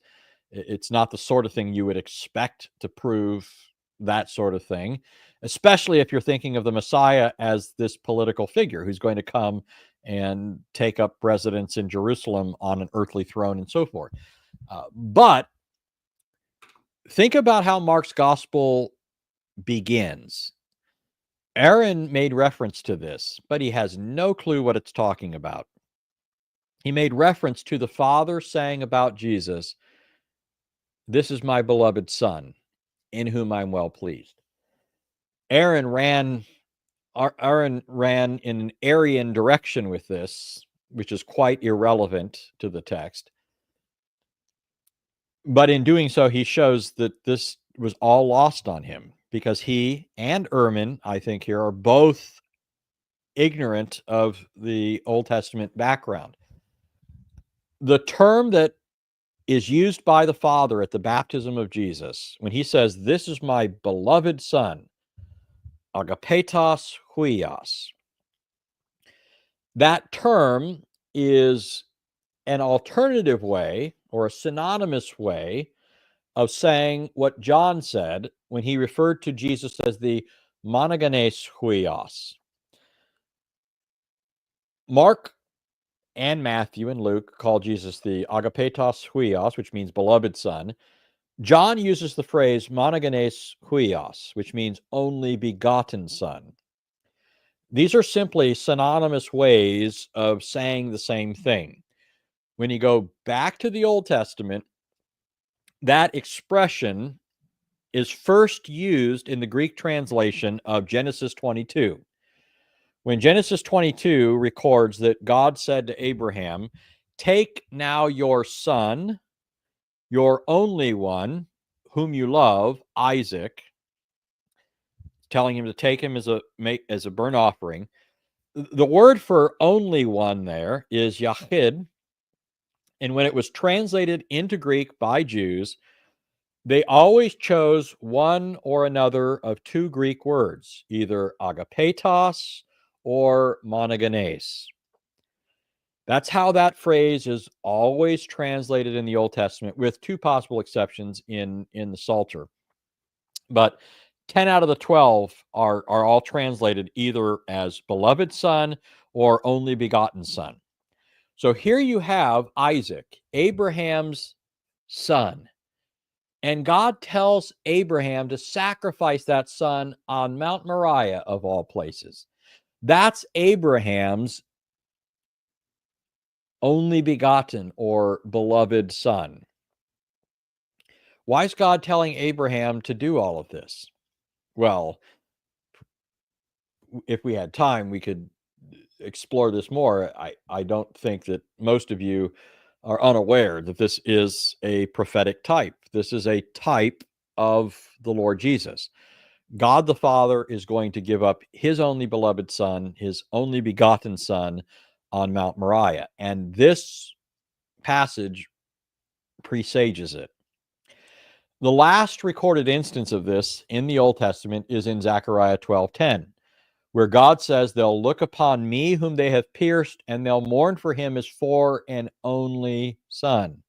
Again, if you look at the Greek versions, whether the Old Greek, the Septuagint, or if you look at Aquila, Symmachus, Theodotion, some of which were Jewish translations because they tried to get rid of the Septuagint. It was so useful to Christians. But even here, even Josephus, when he quotes some of these things, some of them use monogenes huios, others agapetos huios, the two terms that are used in the Gospels. When the Father declares over Jesus, this is my beloved Son in whom I'm well pleased, he's picking up terminology from the Old Testament that talks about the sacrifice of a beloved son. When Jesus is identified this way, it's already being made clear this is what was prophesied. This is what was foreshadowed in places like Genesis 22. This is what was explicitly predicted in places like Zechariah 12:10. One more example is look at Amos 8. God speaks of a day when he's going to cause the sun to go dark at noon, and he says he'll make it a time of mourning for an only son. Okay, over and over again, that's how this term is used in the Old Testament. And so, while it might be the case that Jews missed this sort of thing, just like Ehrman and Aron do, that doesn't mean that Mark is wrong, and we're similarly to join the Jews in their hopeless gyrations and, dancing from pillar to post and not knowing these, what's going on. And of course, when I say the Jews, I just mean unbelieving Jews. Happily, there are all sorts of Jewish people that do believe in Jesus, and may the Lord speed the day when they turn to him in mass. But the point is that the Gospels, Mark's not struggling here, right? When Ehrman puts it like this, he acts like he's got it's a huge mountain for him to scale. No, Mark's got the goods on his side, and Mark is making good on all of that all throughout his gospel. Would that it were not lost on people like Ehrman and Aron. But let's continue. And as far as being the infallible word and all of that, right in the beginning of the story, the second verse, it says, as it is written in Isaiah, but then gives a quote that doesn't appear in Isaiah, that actually comes from Malachi, which means there's yet another error in Scripture. And one amusing defense that I read was one apologist blames this on liberals, saying that the error was inserted into the Bible by liberal scholars as part of a conspiracy intended to insert as many errors as possible into the text, and then misrepresent it as the original text. Yeah. And for anybody curious about that, I'll put a link to that. Yeah. Well, so I'm in my course. So the course, it's got 8 lectures, and in in one of the lectures, I'm going to be talking about how you have changes in Mark's in the story. The scribes who are copying it changed the story, and I'm going to be using this particular example because it is, as you say, it's Mark chapter 1 verse 2, and he says, as is spoken of by the prophet Isaiah. Then he quotes Malachi and Exodus. He does get around to Isaiah. The end of the quotation is Isaiah, and so that's why I think people think maybe he originally said Isaiah, but technically speaking, it's Malachi and Exodus. But scribes later changed it. So liberal scholars didn't change it. The majority of manuscripts that we have from the Middle Ages have it changed to say, as is spoken of in the prophets. And so you find that in the King James Version. And that's why somebody who's a really, really conservative person will say, yeah, those liberals have changed it. You get the New Revised Standard Version, and they put a contradiction in there. Yeah, they didn't. They're basing it on the earliest manuscripts. And it's actually that verse is not debated much among scholars. I got to tell you that. Not just liberal scholars. Most evangelical scholars say, yeah, it originally said in the prophets. I mean, in Isaiah the prophet. Yeah. I think that's just about our time. So Okay, so that is just about their time. So Aron is now concluding that, and so we'll conclude as well. We'll conclude with them, but I'm going to respond to that. But okay, so let me explain what was just going on there. Some of you are probably already up to speed, but I want to make sure everybody gets this. So in Mark 1:1-3, you have the opening of the gospel. Mark says, the beginning of the gospel of Jesus Christ, the Son of God, just as it is written in Isaiah the prophet. So the early manuscripts, the best manuscript attestation is that it says Isaiah. The problem is that what's immediately quoted is not Isaiah. And so, as Ehrman points out, later scribes in the Middle Ages had trouble with this, and so they changed the statement Isaiah to prophets, making it plural because it's quoting more than one Old Testament text. Okay, this is how they're looking at this. I do happen to think that the medieval scribes are getting it wrong here, and part of it is because they don't understand Jewish convention any better than Ehrman and Aron do. I hate that this has happened on certain occasions because it obscures things that are quite beautiful in the text of Scripture as given by inspiration of God, as we can expect. But remember something I just mentioned a moment ago.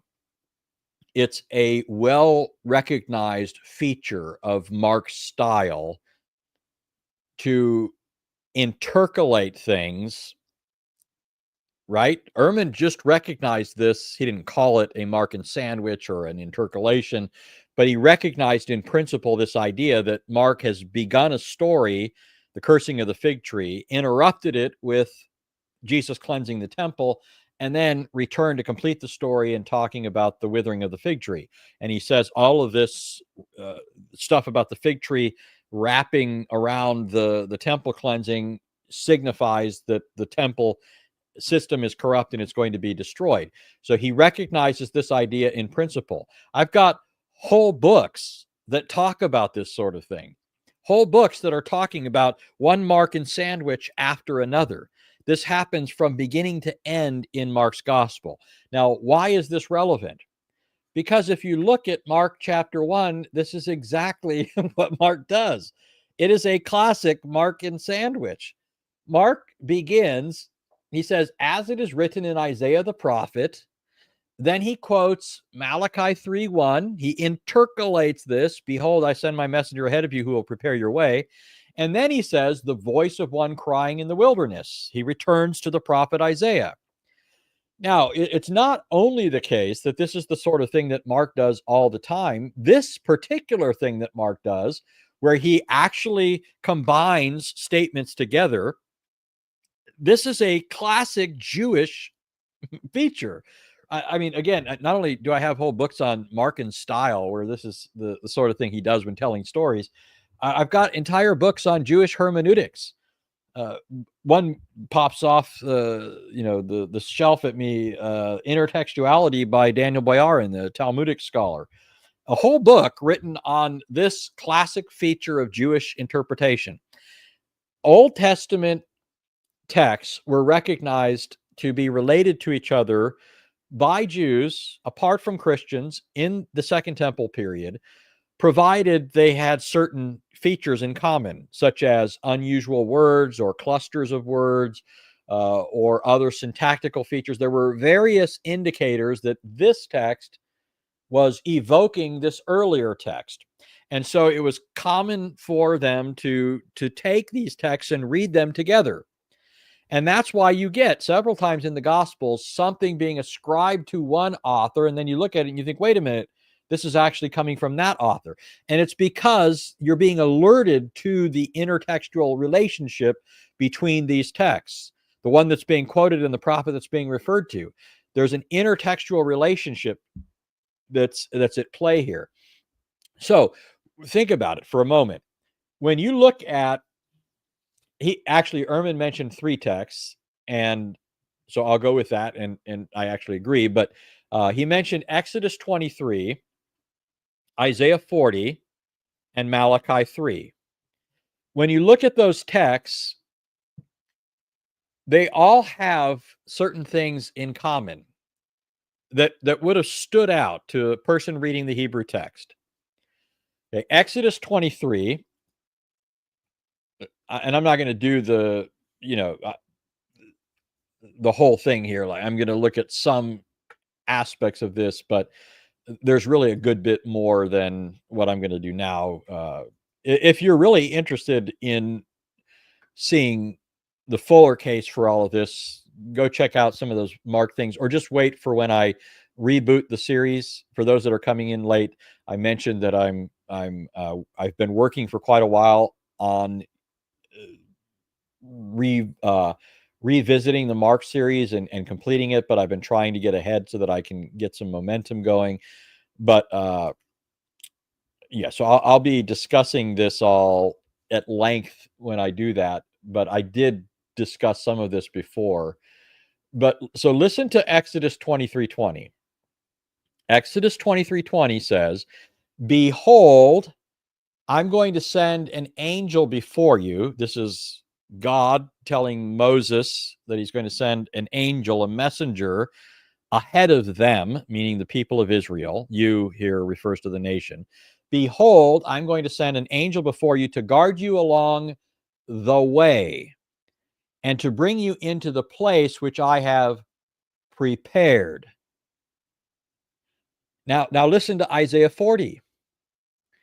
"A voice is calling, clear the way in the wilderness," or prepare, I should say. This version renders it clear. "Prepare the way for the Lord in the wilderness." The word prepare and the phrase the way are exactly the same as Exodus 23, same words. And notice Exodus 23 is taking place in the wilderness. Isaiah is talking about somebody preparing the way in the wilderness. Okay, it's this sort of thing that led Jews to think, hey, maybe these two texts are related. Maybe there's something that we're supposed to see by reading these texts together. Now listen to Malachi 3.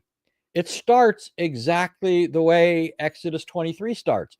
"Behold, I'm going to send my angel, and he'll prepare or clear the way before me." Sound like Exodus 23? Sound like Isaiah 40? Now, okay, I could go on with all this, but my point is, it's obvious from the Old Testament itself that these texts are playing off of each other. Isaiah is picking up words and phrases from Exodus 23 because he's talking about a new Exodus. There's going to be a new Exodus. So he borrows the language from the Exodus to talk about it. And then Malachi comes along and he now picks up the ball and he runs with it and he adds information to this. And so when Mark comes along and Mark tells you, as it is written in Isaiah the prophet, he's talking about this new Exodus. He wants you to primarily think of Isaiah, but he's not only quoting Isaiah, he's quoting Exodus and Malachi as well as Isaiah. And he does so in classical Markan style, using a Markan sandwich and intercalation. So again, I mean, these guys are just, I think, perfect examples of the sort of thing that you see in Mark, as you've got people scratching their heads, just missing it at every turn. But also often unwittingly indicating the truth of the matter. They don't see what they're supposed to see. And yet you could be sure that the religious leaders and the people who didn't see thought that they were profound and insightful and were making a good choice when they put Jesus to death. I submit to you that they did make a good choice, but not for the reason they thought they were making a good choice. They made a good choice because it means our very salvation, but they made it for the wrong reasons. All right. Well, that's it for Bart Ehrman and Aron Ra. Does anybody have any questions? I did see as I was talking, somebody said something that, see if I can find it now. It's back here. Where is that? Here it is. Be Free said, Anthony, God has used you greatly in my life. You've helped me leave a oneness Pentecostalism sect found only in Ethiopia that claims Jesus had divine flesh different from ours. Thank you. Well, praise the Lord. That's great to hear. Great to hear. I am not aware of that particular sect, though I have heard of people that make that sort of claim. In fact, you know what? Now that I think about it, I wonder if the guy that I heard it from is from Ethiopia. It's very possible. It's very possible. I don't know where he's from, but now that I think about, you know, certain things, it's quite possible, because I know the guy's a foreigner and from Africa, but I didn't know particularly where. But it's quite possible that I met somebody from that group. Very interesting, and praise the Lord. I'm delighted to hear that you came out of that. Okay, so Shalom says, I'm wondering if you could recommend a solid modern translation of the Bible. Okay, so as far as good translations, I like any literal translation. So the English Standard Version, the New American Standard Version, or anything like that. I tend to use the New American Standard because it's a literal translation, and it's one that I've used for a long time. Doesn't mean it's better than some of the others. It's just, you got to find one and kind of stick with it, because otherwise what'll happen, and this has happened to me, even though I stick with the NAS a lot, over the years, I become familiar with other translations, and you hear things quoted from different pulpits. You read statements quoting the Bible in different books. You see things all over the place, and what ends up happening, if you were to ask me, cite Psalm 2, the fact of the matter is I probably have like 10 translations dancing around in my head here, right? Happily, I know the Hebrew text of Psalm 2 to keep it all in order, but sometimes I think to myself, is that the New American Standard, or is that the King James, or is that the ESV, or is that the New King James? So for example, I mean, just think of Psalm 2. Why do the nations rage? Or is it, why are the nations in an uproar? Or is it, why do the nations conspire? Right? There are all these different ways that it's rendered, and somehow I've managed to remember a lot of them. And that means if I were to try and just give it to you in English, I probably am giving you a blend of the NAS, the ESV, the New King James. So I've tried to try and iron some of that out as far as the English goes, and just stick with something like the NAS. Always, of course, consulting the original, but yeah, I think the NAS is very good. No translation's perfect, even I mean, and it's impossible, right? There's just no way to render everything perfectly in another language. There's certain things that can't carry over, so it is what it is. But the best route to take, I think, is for the translation to strive to be literal, because otherwise what happens is a lot of connections are obscured. Like, notice I was reading in both cases. I just read for you from the NAS. Exodus 23, Isaiah 40, and Malachi 3. I read those from the NAS.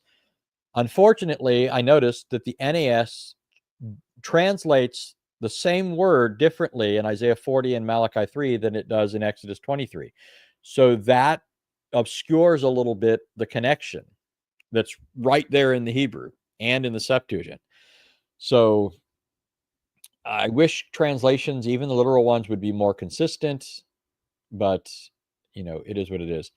And Deneen says, good thing I had my NAS at the Strong Tower conference. Anthony didn't have his with him. I'm trying to remember. I don't. Did I borrow yours?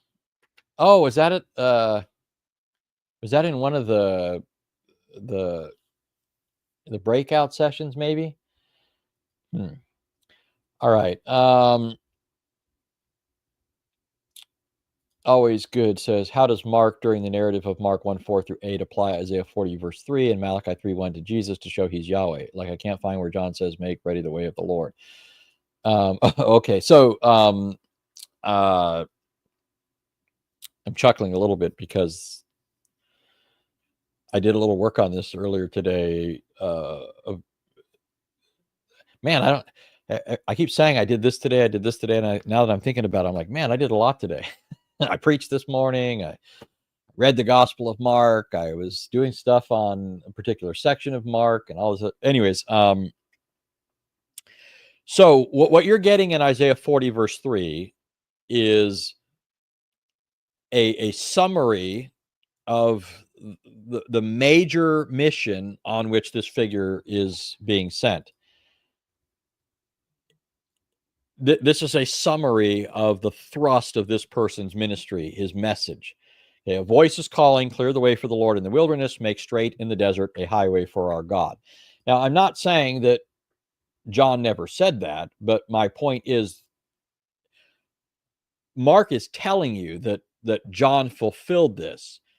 So he doesn't necessarily have to quote John saying it in order for you to know this is what John was communicating.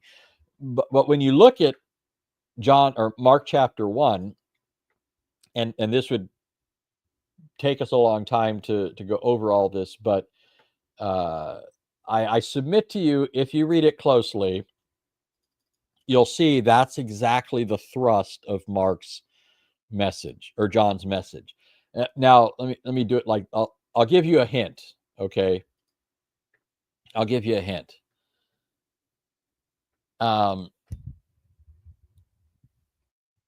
Study is key, by the way, says I enjoy consulting the net or the NET for its copious translation notes.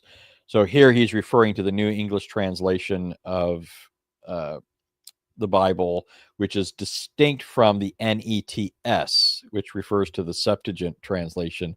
And I do like the NET for its translation notes, text critical notes, and that sort of thing. But often I dislike the actual translation. Maybe in fact, it's funny. I have it sitting right here. Here it is, sitting right on my desk. NET Bible. But what was I saying? Oh, so if you look at Mark 1, okay, how does Mark begin? If you can't see the beauty of Scripture and all this, it might mean you're an Aron Ra. Mark begins his gospel. That's the right term, right? The beginning of the gospel of Jesus Christ, the Son of God. And then he says, just as it is written in Isaiah the prophet. So Mark tells you that this gospel is just as is written in Isaiah the prophet. Would you be surprised if you go back to Isaiah 40 and you read the whole chapter, not just the portion that Mark quotes, a voice of one crying in the wilderness? If you go back and you read that chapter, listen to what it says in verse 9, for example. Get yourself up on a high mountain, O Zion, bearer of good news. uses the form of the Hebrew word basar, which is translated into Greek using the participial form of the Greek word euangelion, the word for gospel, good news. Right there in Isaiah 40, it says, "Get yourself up on a high mountain, O Zion, bearer of the gospel. Lift up your voice mightily, O Jerusalem, bearer of good news. Lift it up, do not fear. Say to the cities of Judah, here is your God." But now listen to this next part. "Behold, the Lord God will come with strength, with his arm ruling for him. Behold, his reward is with him and his recompense before him." The Lord God will come with strength. If you look at the Septuagint of this, which I'm pulling up as we speak, listen to how the Septuagint renders this.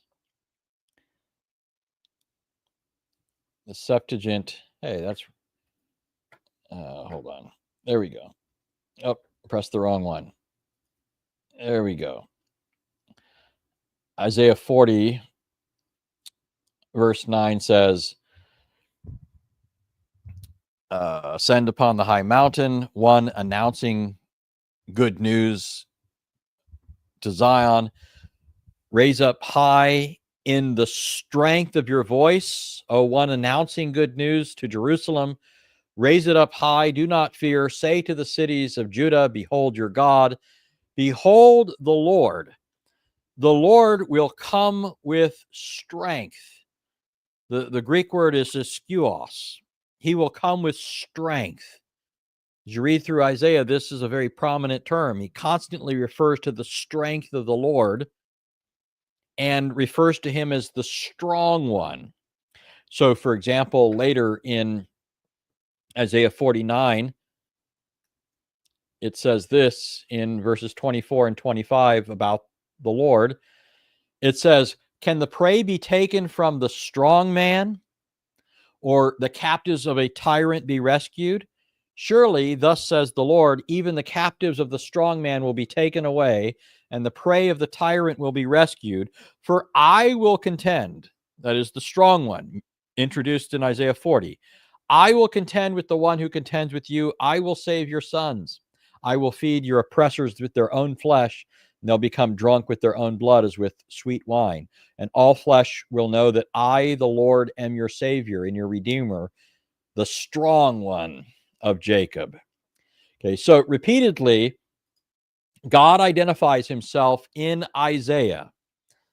From Isaiah 40 all the way up, he keeps referring to himself as the strong one, the one who's going to defeat some other strong figure than which he is obviously stronger than, because he's going to defeat him, and he's going to plunder his goods. This is the same context in which Isaiah is talking about the gospel, even uses the word itself. He's talking about a voice coming. This is what Mark is quoting in Mark 1, isn't it? He refers to the gospel, which comes right out of Isaiah, the term. He refers to the verse, "A voice of one crying in the wilderness," comes right out of Isaiah. And in the same context, God refers to himself as coming with strength. In the Targum, it mentions that God is going to come and reign. He's going to establish his kingdom. Okay? If you read Mark 1, what does John the Baptist say about Jesus? Okay, remember, this is right on the heels of Mark quoting Isaiah. "A voice of one crying out in the wilderness, prepare the way for the Lord." This is the gospel that he says is found in Isaiah. John the Baptist comes and it says he was preaching and saying, "After me one is coming who is stronger than I, and I'm not fit to stoop down and untie the thong of his sandals. I baptize you with water. He'll baptize you with the Holy Spirit." So here John the Baptist tells you the stronger one is coming. Later, when you look in Mark 3, Jesus, defending himself against the scurrilous and blasphemous claims of the religious leaders, says that he's not casting out Satan by Satan. Rather, he's doing all of this as the true Son of the Father clothed in the Holy Spirit, and so forth. But what does he say? He says, if Satan has risen up against Satan himself and is divided, he cannot stand, but he's finished. But no one can enter the strong man's house and plunder his property unless he first binds the strong man, and then he will plunder his house. Remember, in Isaiah, it's talking about a strong man who's going to be routed by a stronger one who is the Lord himself. This is all part and parcel of what's happening in Mark's gospel. If you go to Mark chapter 5, you see the same thing again. Remember when Jesus defeats Legion, he casts the legion of thousands of demons out of a man. But did you notice the description of this man as it's given there? It says that this man had an unclean spirit and really a whole legion of spirits, evil spirits in him. He dwelt among the tombs. Nobody was able to bind him anymore, even with a chain, because he had often been bound with shackles and chains, and the chains had been torn apart by him and the shackles broken in pieces. And no one was strong enough to subdue him. No one was strong enough. Here's this strong one, strengthened by Satan's hosts. But who comes along on the scene and proves himself stronger? Obviously, you know the answer. It's Jesus. Jesus comes along and at his command casts them out.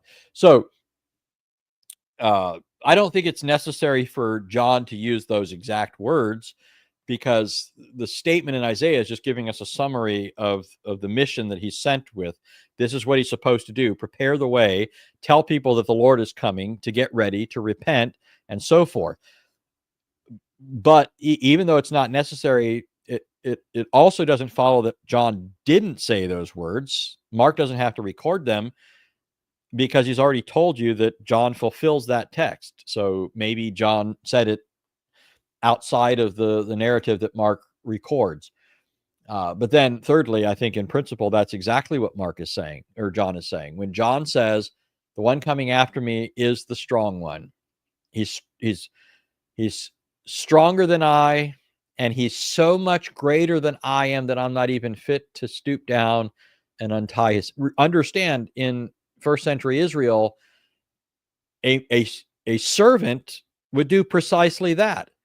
A servant, the most menial task of untying or unlatching a person's sandal, was assigned to a servant. This shows his lowliness. John's saying, given the greatness of who Jesus is, what would otherwise be considered this menial task would be too great an honor. He's too great for me to be worthy enough to even be a miserable servant at his feet, untying his sandals. John is clearly identifying Jesus as the prophesied one of Isaiah. Well, all right. Let's see. Oh, there's a super chat over here. So the R asks if I think there's logical priority over our union with Christ. Okay, so yeah, so I debated, for those that don't know, an Eastern Orthodox individual named Seraphim Hamilton, and that's online. I can't even remember what channel it was on. I think maybe it was Marlon's channel, actually, and I just saw Marlon in the chat. Yeah, so I debated Seraphim Hamilton on the glorious doctrine of justification. So what I would say is that Scripture speaks of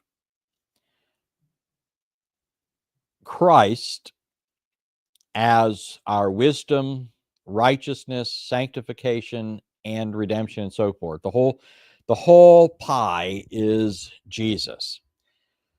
Salvation is broader than justification. It's not just deliverance from guilt and judgment, but also the renovation of our nature, our final glorification, our adoption. It encapsulates all sorts of things besides justification. Justification is just part of it. But all of that is in Christ. All of that is ours in Jesus. We were chosen in him, and we are united to him right? We're chosen in him. This is quite apart from our conscious awareness. This is, decretally, but we are united to him when we believe. And when we believe and are united to him, we become the partaker of all these things: justification, adoption, other things. And in principle, we have a title to things that aren't yet fully in our possession. So I would say that I don't separate out things and say you can have this and not that. It's all in Jesus, and so it's faith in him and the union that we have that put us in possession of all that. But they're still logically distinct. Justification is not sanctification, is not adoption, is not final glorification, and so forth. These are all distinct things and relate to the work of Christ in the Spirit in distinct ways. So I hope that answers your question. I think most people probably don't even get the question of logical priority and so forth, but that's my view on that. Okay.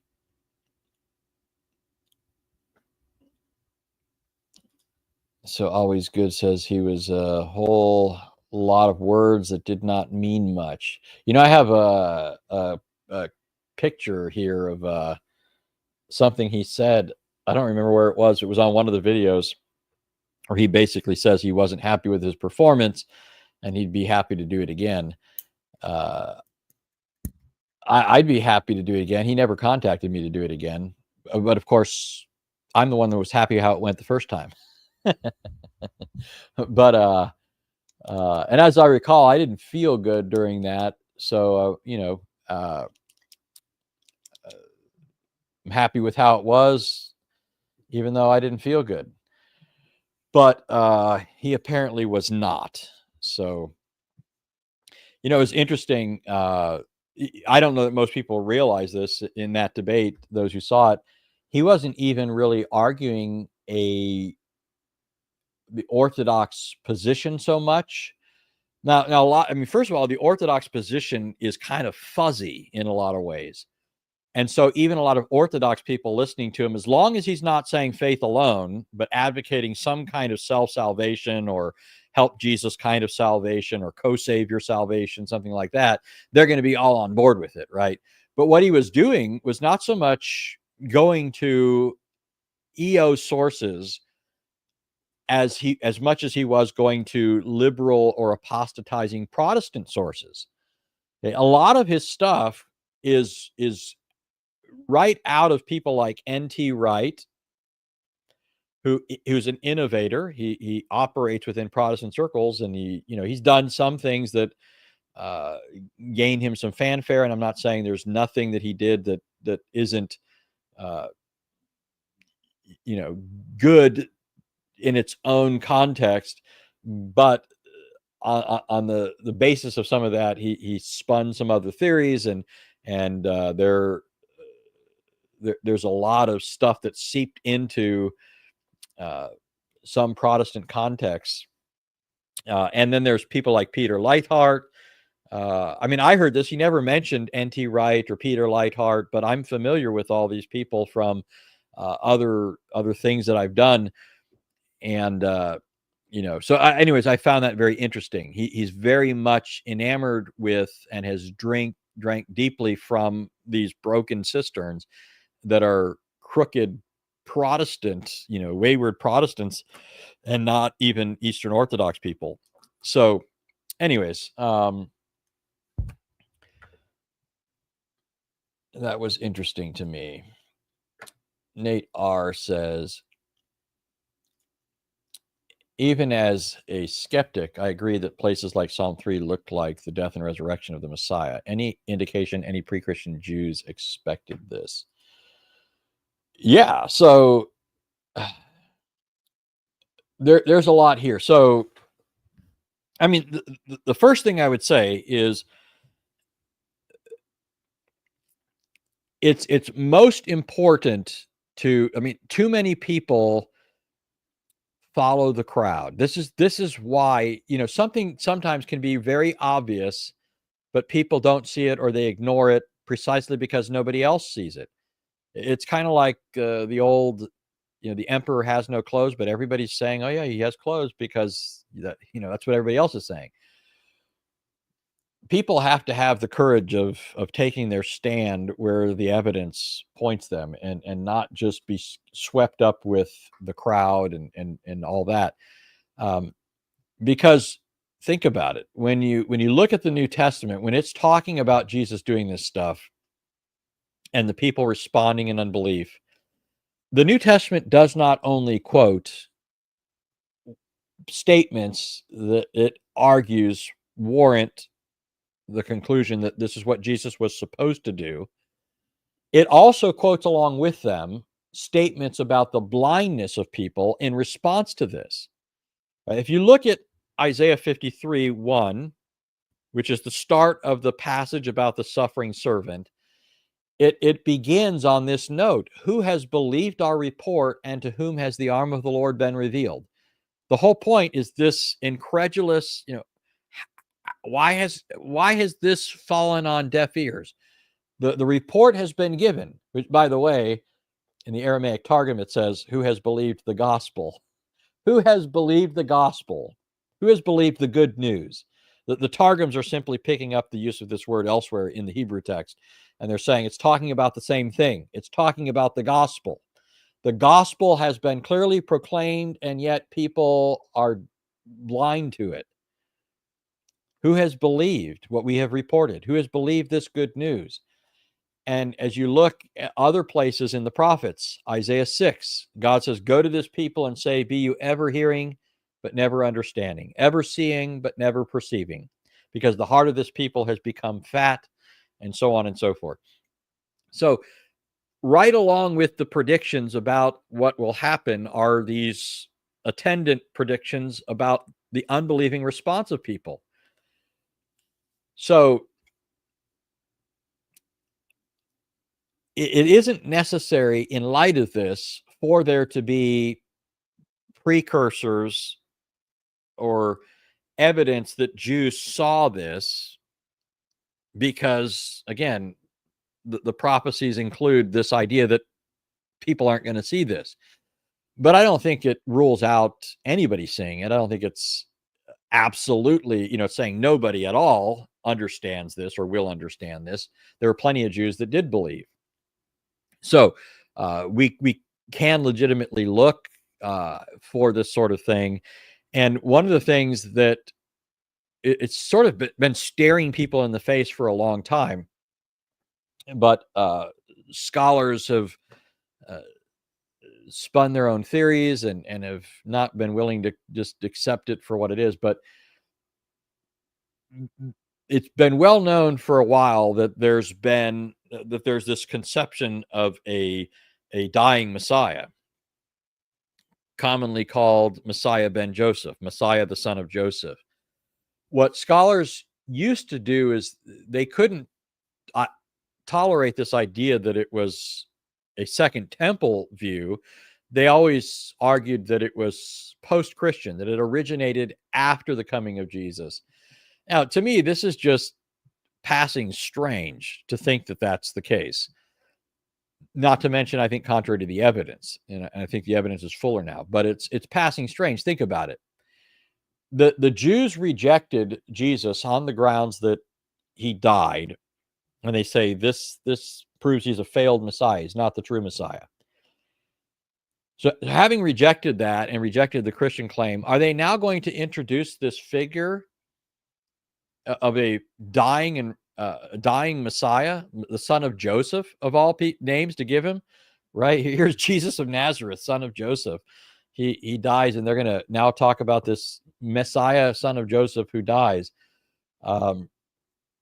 It just doesn't strike me as making a whole lot of sense that that's the sort of thing that they're going to do after the coming of Jesus, while they're combating a religion that's claiming just this sort of thing was predicted in the Old Testament scriptures. Now, if you want a good author on this, I'd recommend where is it? Here it is. This is David Mitchell, called Messiah ben Joseph. He offers all kinds of evidence for this as a firmly entrenched Jewish idea that didn't originate after the coming of Jesus. And he gives really good information. In fact, oh wait, no, it's not this book. I mean, this book is what I just said, but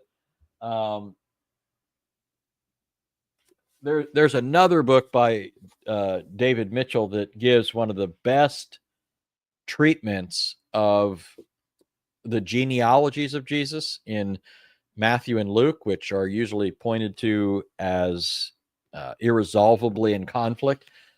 It's masterful what he does, but he does a really good job discussing Messiah ben Joseph and showing the Jewish evidence for the expectation of a Messiah who would die.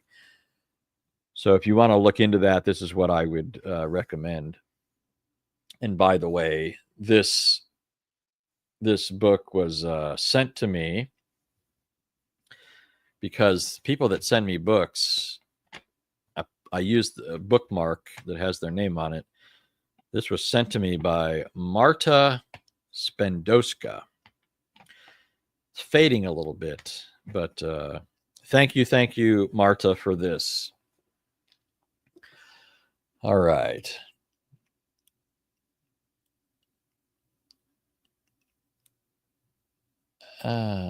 So Max says, please do a show on icons, images from a purely biblical perspective. That would be a great video. You know, I've thought about this actually. I've seen stuff done on the whole icon issue, and I thought, you know, there's some stuff out there that's really good. I think Gavin has done some really good stuff here, and there's some other stuff out there, and a lot of that is tackling the historical stuff. And I've often thought, man, we need to do something on the biblical data. And it's, you know, so I have thought about it, and it's quite in a sense, a daunting task, because I would feel, people know, you know, I do live streams here for hours because I'm not content to just say a few things and be done with it. I always want to turn over everything. And so sometimes when I think about something like that, and I think of just how massive the material is, I think, gosh, this could be a 10-hour thing. So that's kind of why I haven't done it. Is just, there's just so much to say. Of course, I realize you could say sufficient amount of stuff in 20, 30 minutes. But again, that's just not my style. So I have to get over the perceived need to say everything. and then I'll crank out something like that. All right. So Always Good says, do you need help arranging your e-library? I have some programming skills and I'd love to help you out. Now, what he's referring to, for those that don't know, is, first of all, I'm a hard copy kind of guy. I like having the books themselves. There's various reasons for that. One is I started reading long before I could look at anything on any kind of gadget. And the other, which is more important to me, is I just recall better stuff that I read in book form. I could pull books off the shelf and find exactly what I'm looking for, even if I read them like 20 years ago. So I like having hard copies, but that explains why I've never really pursued something like Logos. I know a lot of people use it, and I think that's great. People that I know, there's a lot of benefit to it. So I'm not taking away from that. It's just, it's not my speed. So But I know there is a lot of benefit. You could put it all in there, and you can search it all, and all that kind of stuff. But that doesn't mean that I haven't collected digital stuff, because believe it or not, I mean, there's so much stuff available online. There are times when I want to read something and it would take me a while to get the hard copy, and I've looked online and there it is. It's right there for free. There's an amazing amount of stuff that's online for free. I mean, legitimately, it's right there on certain things, like whole books on certain platforms that I know are legit. I found some that I thought were legit that aren't. But anyway, so I've managed to collect a whole lot of digital books, and that's mostly just been because of convenience. They're there immediately when I need them, and I've sort of it's hard, even like in my library, it's hard to decide where to put certain books, because I know there's a system. If you go to a library, it's obvious this book goes in this section, but that's not obvious to me. Okay. If I have, I mean, I have different criteria for how I organize things than you'd find at a typical library. Because for me, what I want is, if I'm trying to find something on a topic, I want all that stuff to be in one spot. It doesn't matter to me if here's an example. This is probably one of the easiest ways to explain this. If I'm going to have a whole section of books, commentaries on the Bible. A lot of times there are sets where a author or a group wrote a commentary on every book, say of the New Testament or the Old Testament. That's all one set, and it all looks the same binding, same colors, and so forth. And on the shelf, what looks the neatest is when you keep all those together. When you keep all those things together. But for all that, if your library grows large enough, to me, that's not the most usable, because when I go and I look for commentaries on Mark, I want to see all my commentaries on Mark. I don't want to see, some commentaries here and then others in this collection over here and others in this collection over there, because I might forget that these are there. And if I'm doing it alphabetically, or if I'm doing it according to sets, all the sets together and all the individual books, to me, I just don't like that. So I have, for the most part, there might be a few exceptions, but for the most part, all my books on Mark are in one spot. All my books on John are in one spot. And the same thing goes for other stuff. I have it organized a certain way. So all that to say, always good is offering to organize certain things.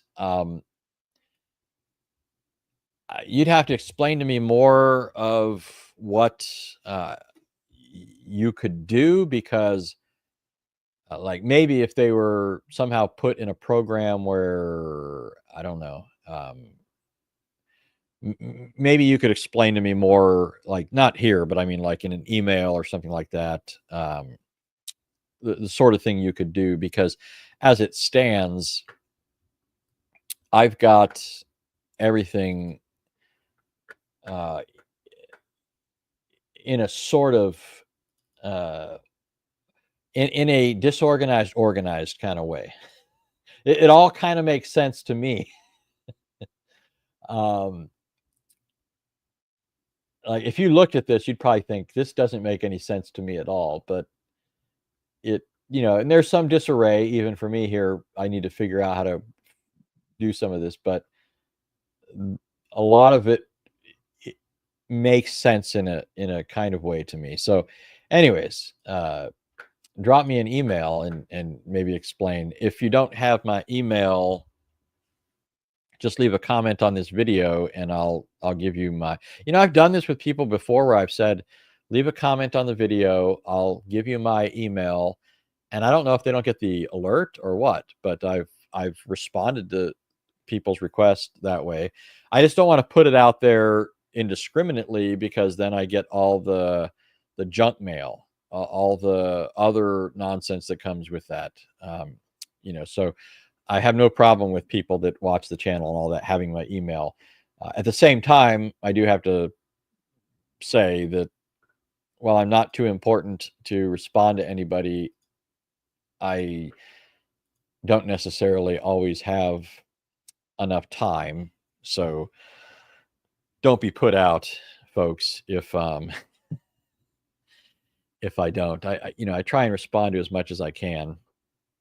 I remember a long time ago, I wrote a prominent Christian theologian a question, and I was so shocked at how quickly he responded to me. And I always thought, I want to be just like that. I want to, if I can help somebody do it, it's funny. Michelle Cherie mentions John Frame there. John Frame's the theologian I was talking about. I probably could still pull up that email. I could probably pull up that email from like 2 decades ago. Let's see. Let me see if I can pull this up. I'll show you right here. Look at that. Look at that. I'm going to show you. I'm going to show you in.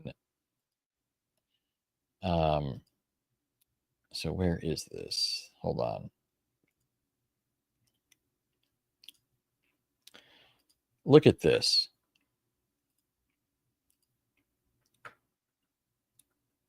So how do I blow this up for you? Trying to blow this up. Notice that I wrote Frame back in 06.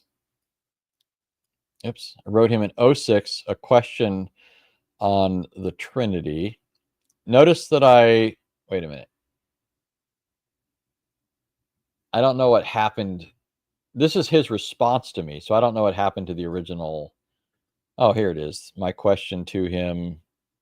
So I sent that to him on August 10th, and he replied to me on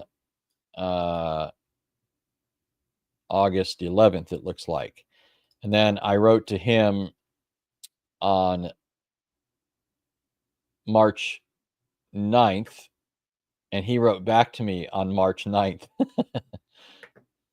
So pretty cool, if you ask me. That was a long time ago. Long time ago. Slam says he's 85 now. Yeah, and I think he wrote his last book, I think he said. He wrote his last book.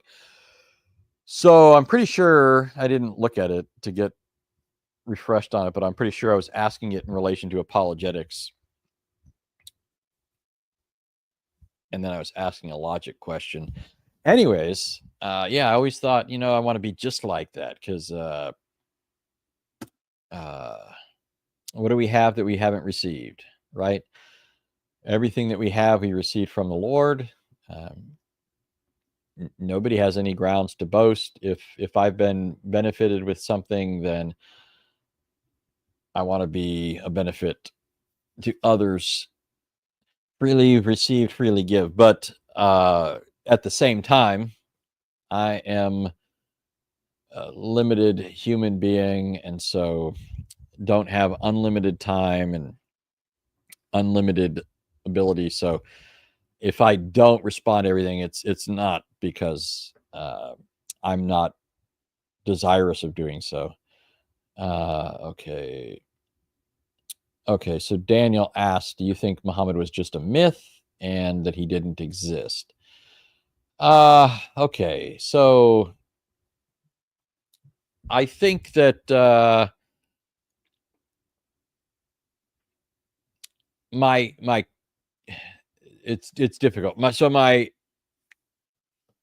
current view is probably much closer to the view that David has.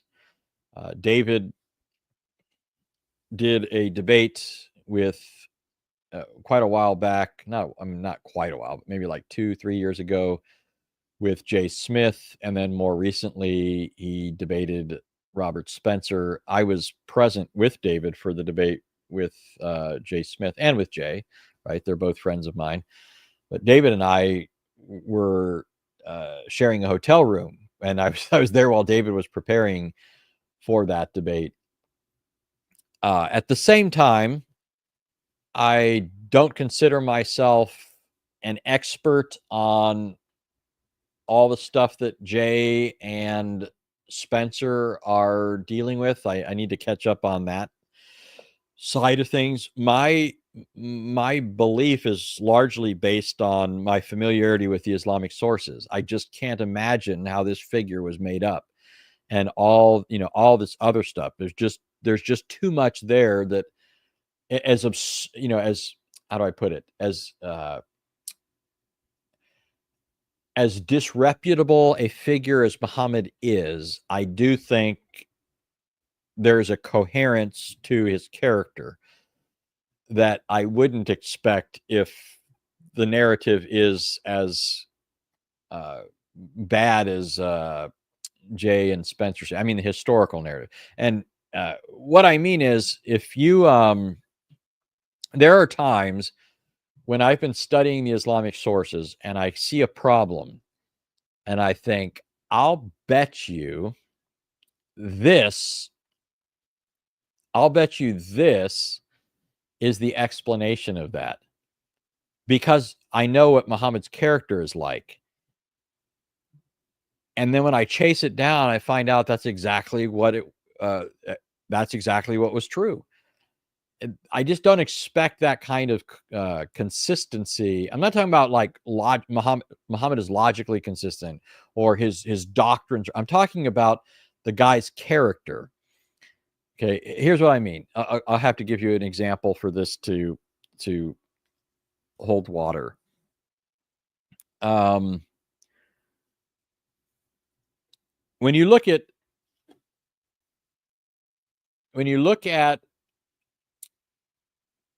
Muhammad's developing theology, his developing ethic, he's trying to craft this religion. He's trying to appeal to Jews. He's trying to appeal to Christians. But there are all sorts of things that he doesn't anticipate, and so has to change things as he goes along. And those changes look a certain way until they don't. I'll give you an example. So Muhammad is proclaiming that he's preaching true monotheism, pure monotheism, like Jews and Christians, right? Except for those that added Jesus and Mary to the Trinity, right? He's preaching the true monotheism of the prophets and the apostles. And there are certain practices that go along with this that are violations of that. Well, Muhammad didn't realize that some of the things that he retained from his paganism were inconsistent with the monotheism that he had adopted and was proclaiming as essentially the same as that of Jews and Christians.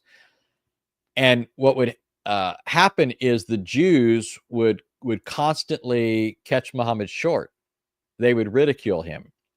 And then Muhammad would suddenly change. So as an example, Muhammad used to swear, he even has Allah swearing in the Quran by created things. Well, then the Jews finally pointed out to Muhammad, hey, look, Muhammad, this is shirk. Allah can't swear by other things besides himself. Neither can godly people. If they do that, they're committing shirk. So Muhammad changed the rules at that point. Muhammad changed the rules. He says, now Allah says you're no longer to do this. And you see this sort of thing all along the way. Muhammad keeps doing this. Okay, what you have to posit here, if you're saying Muhammad just didn't exist, is that the people creating Muhammad have him bungling along the way and evolving this religion, which it doesn't make a whole lot of sense to me. But that's not the big issue just yet. I mean, I think it's a problem. It doesn't strike me as how you create this figure who's supposed to be the last and greatest prophet of this final religion, that you have him bumbling and all this and finding his way to a more pristine practice consistent with that. But Muhammad would often do things that would provoke either the Arabs at large or his own followers. And usually the way that he would handle this is he would claim the perks of prophethood. Right? It's what I call the perks of prophethood. I've worked at several bookstores over the years. When I was younger, I got jobs at bookstores because they came with perks. I would get discounts on books, and I could see the books that were coming in, and I could read the book. I could take home books and bring them back, provided they weren't damaged or anything. So there were perks that went along with having this job. Well, Muhammad had the perks of prophethood. As a prophet, he could often enlist Allah to be his co-signer. Whenever Muhammad wanted to do something, Allah would conveniently co-sign it. Even if Muhammad would initially cower in the face of people who didn't like something he was doing, Allah would come along and encourage him and say, no, you're okay doing that. And then everybody else would have to back off of Muhammad. And so here are some examples. Muhammad put the cap on the number of wives that his followers could have. He said they could only have 4, and that, there were problems that gave rise to this. This is why Muhammad capped it off at 4. But Muhammad's lusts boiled over. They boiled over that limit that he put on things. And so what does he do? He claims that Allah has made special exemption for him as the prophet of Islam. Now, this is the sort of thing you see with cultists all the time, false religious leaders. This is a feature of people that are, not true prophets of God. They often have this position and reap benefits from this position. They're God's mouthpiece, and so God is constantly meeting their desires. In fact, that's something Aisha said. I see that your Lord is, constantly or anxiously satisfying your desires.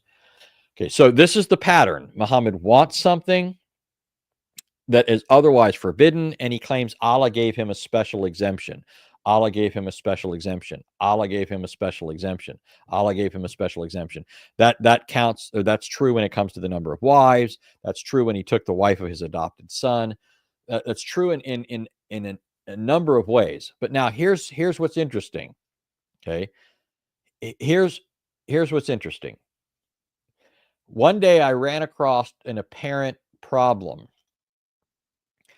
I noticed that when it came to taking the wife of his adopted son, what happened was Muhammad saw the wife, Zainab, the wife of his adopted son, and it was evident that he desired her. He lusted after her.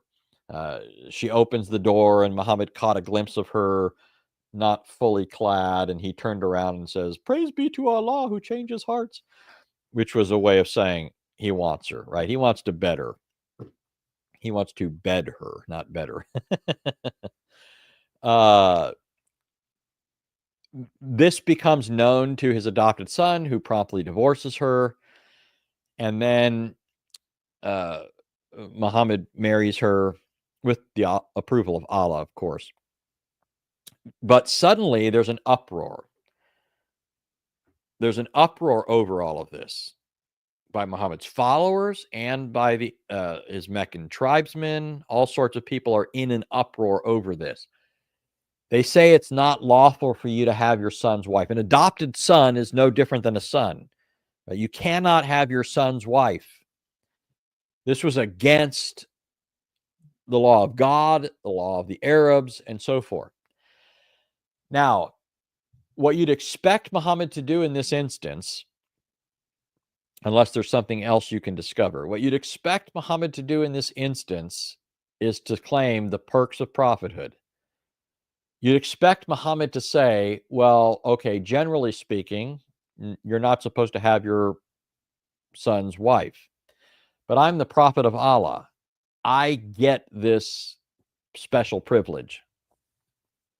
So that always bothered me as I thought about this. I'm thinking, well, this doesn't seem to fit the pattern. There has to be something that explains this.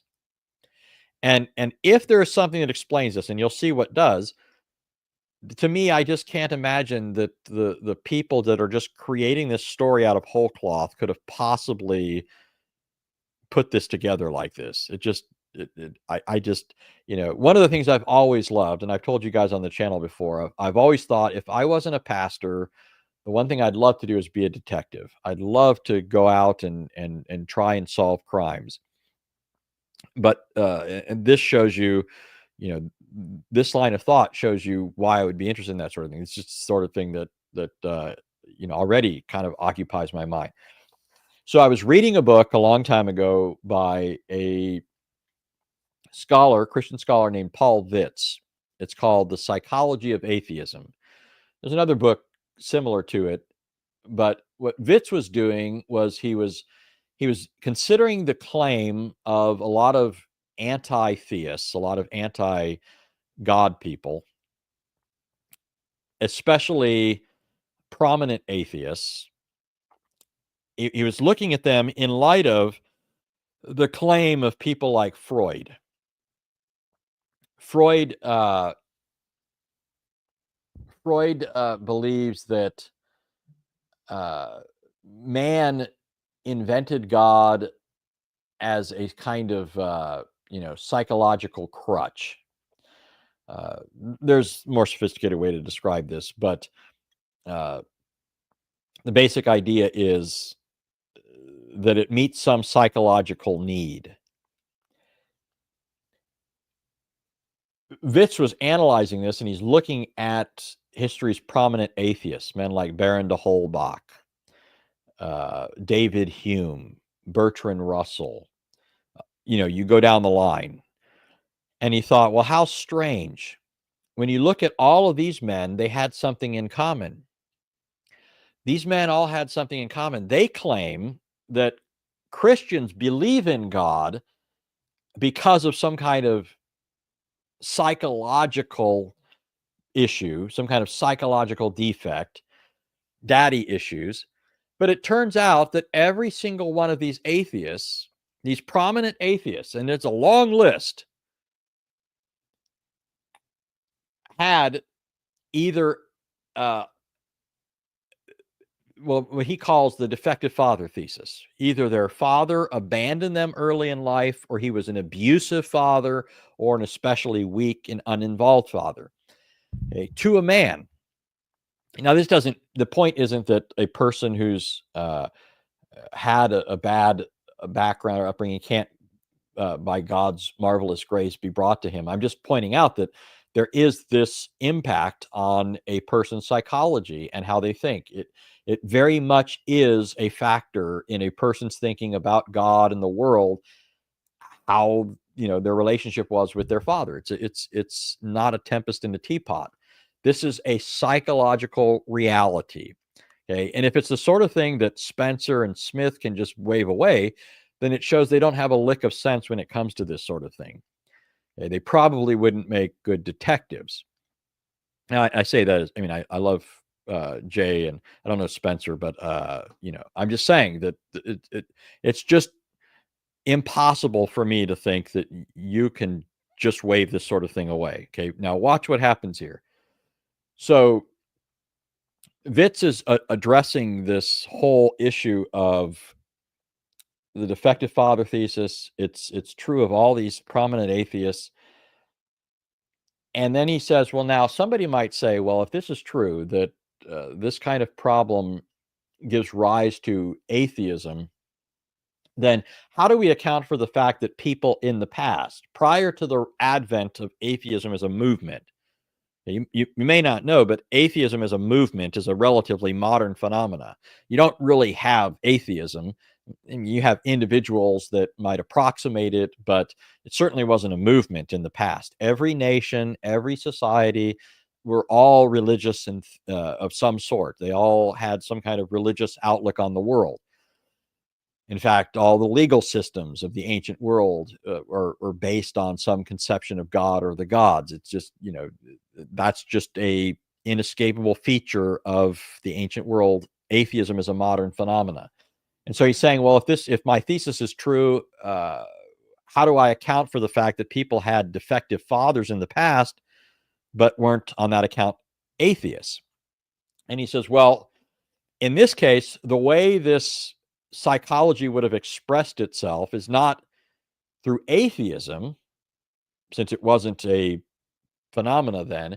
It would have expressed itself somewhat or slightly differently, such as through heresies and rebellions against authority and this sort of thing. I wish I could go get the book, but it's kind of way over there and take me a minute. But his argument is that they would have lashed out in different ways.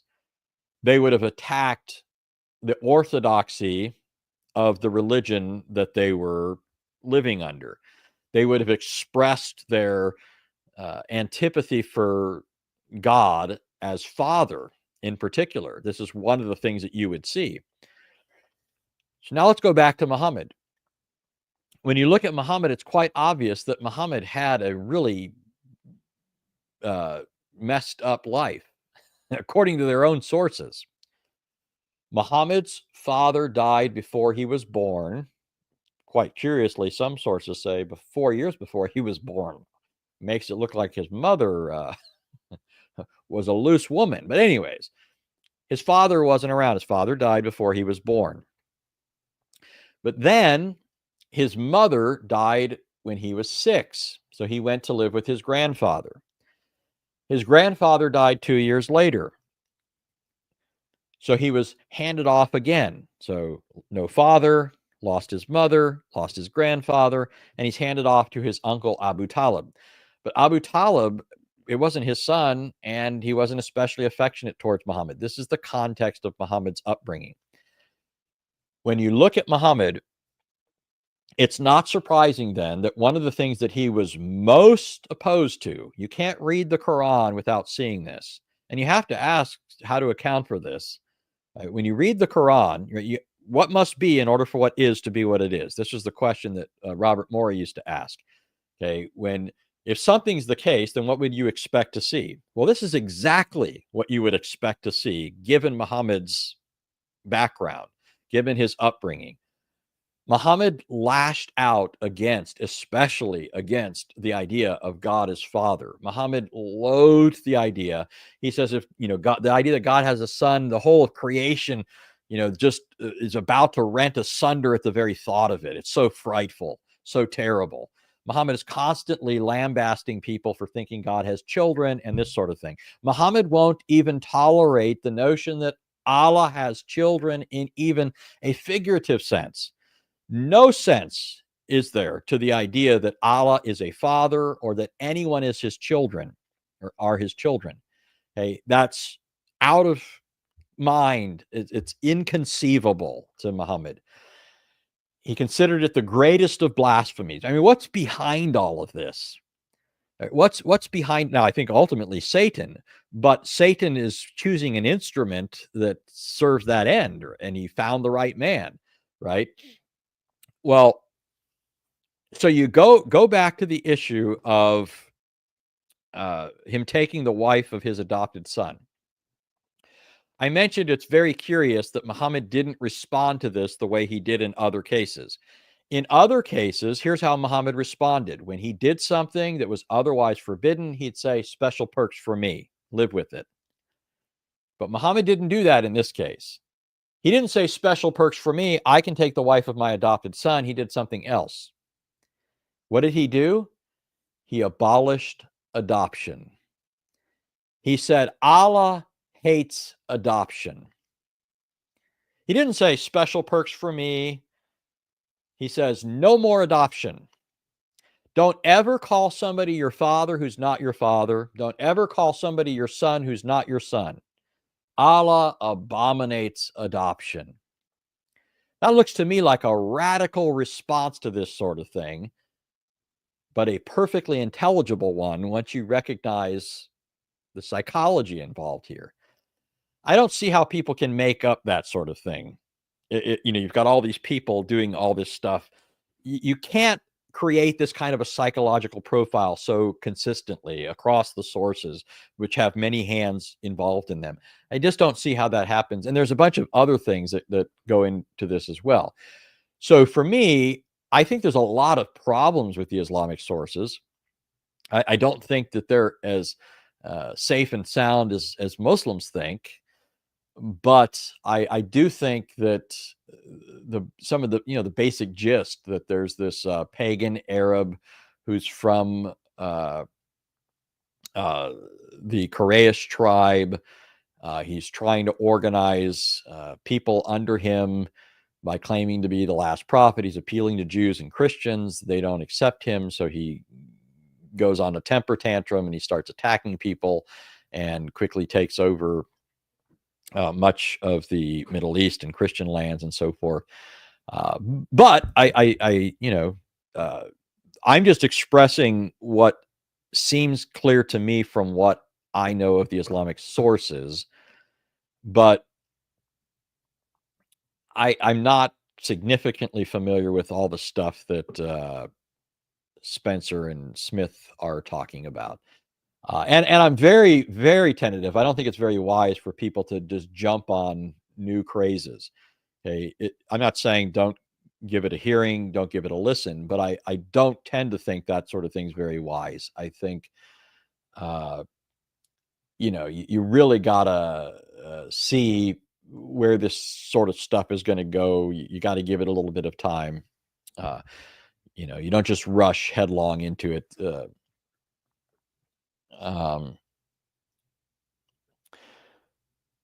So truth defenders defending the new narrative, the as yet untried narrative, says the plausible explanation for that is that they needed to remove any heirs to his prophethood. He had to be the last. Now, I mean, first of all, you could do that quite differently than they did. But this isn't the plausible explanation for the consistency of the psychological profile, right? I could have predicted this based on what I knew about Muhammad's upbringing. I already knew when I'm reading the sources, there's a problem here. There's a hole here unless there's something that accounts for this. When I look at this and I see these pieces, I think in every other case, this is how they dealt with it. They dealt with it this way. This one looks unusual. And then I realized from the biographical material, the traditions, and other statements that there is a consistent thing holding this together, which is perfectly in line with what we know from modern psychological studies. And so, I mean, just again, it holds together so well. But I mean, it's not like I'm sold on it. I don't care. I mean, Muhammad, to me, if the sources are reliable, he was a scoundrel and an obvious false prophet. If they're not reliable, he didn't even exist. So the scoundrel didn't exist, right? So it's not like I have any dog in the fight, really.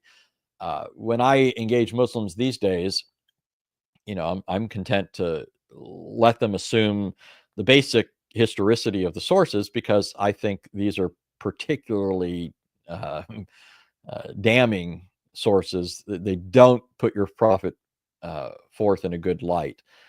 But anyways, I'm also not going to go, I'm not going to go around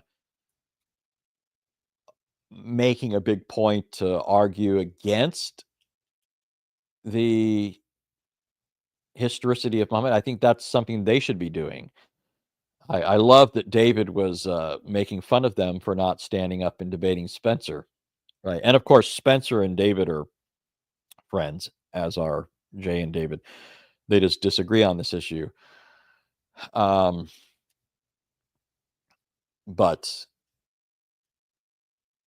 I don't know. I think it needs to be the Muslims that are standing up trying to defend their prophet here. Anyways, so Piggy Doo asks, if there's no adoption in Islam, what happens to orphans? So, you know, they do what a lot of people do. I mean, it's people are made in the image of God, even if Islam tells them they're not, right? People are made in the image of God, even if atheism tells them they're not. And so there are things in atheism as a worldview that dictate certain conclusions, but that doesn't mean that atheists follow this to its logical end. They often rise higher than the principles of their religion will allow for. And the same thing is true in Islam. There are things that Muslims should do if their religion is true that they don't do because they're made in the image of God, whether they believe it or not. And so they often prove better than the religion Muhammad gave them. And so you get people that will treat children as if they were children of theirs, they, you know, happily, but that doesn't mean that there's not a lot of problems because of what Muhammad did. In Islamic contexts, it creates all sorts of problems, you know, and it's not as if everybody is going to rise higher than their religion. They're also sinful, so they're going to exploit some of these things to their own advantage. But you know, saying they're not your children doesn't rule out taking care of orphans to some degree. It's not going to take the exact same form. L wants me to read for you Quran 4:3. This is a Christian channel, L. We don't read the Quran around here. I'm just kidding. I am kidding. I wonder if I have a Quran sitting here. Oh no, that's in the other room. I mean, I have a shelf full, but I had pulled out the study Quran the other day in preparation for my upcoming debates. So it says in 4:3, if you fear you might fail to give orphan women their due rights, if you were to marry them, then marry other women of your choice, 2, 3, or 4. But if you're afraid you will fail to maintain justice, then content yourselves with one or those bondwomen in your possession. This way you are less likely to commit injustice. So there it's talking about marriage, and it particularly mentions orphan women. And it's talking about, I mean, you know, it's relevant to the overall treatment of orphans and so forth, but it doesn't necessarily address the issue that I was thinking about, like, you know, how are they, you know, like sons, how you treat a male child that grows up. I mean, there are things in the Quran where it talks about retaining their property and not squandering away their property. I mean, there are some things in place, but it never is going to rise to the level of a familial bond and real affection and so forth. It doesn't exist in the Islamic world. Oh, Elle is requesting particular versions now. I'm supposed to read Sahih International. I think what I read was the clear Quran of what's the guy's name? Mustafa Khattab, I believe, is the one who did the clear Quran. So let's see. So IslamAwakened.com is where I usually go for various translations. So Surah 4, verse 3. Let's see. Sahih International says, if you fear that you will not deal justly with the orphan girls, then marry those that please you of other women, 2 or 3 or 4. But if you fear that you will not be just, then marry only one or those your right hand possesses. That is more suitable, that you may not incline to injustice. Apparently, Elle likes that one better. All right. Always Good says it's good night for him. I think it's also good night for me because I am, as usual, by the end of these streams, I am hungry and thirsty. My coffee's gone. My cup runneth dry. And I don't have much left to say, I don't think.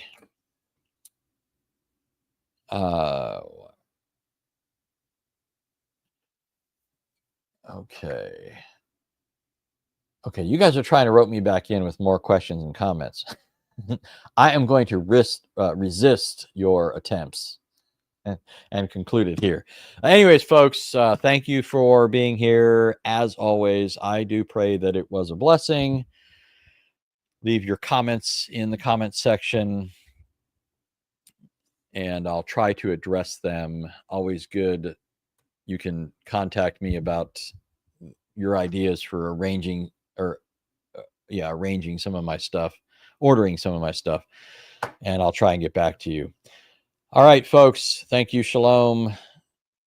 Thank you. Always Good. Thank you, Michelle. Thank you, Elle, Brenda.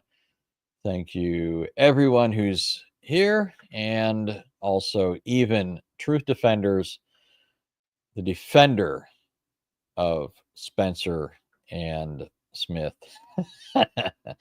For that, he owes me tacos. All right, folks. God bless.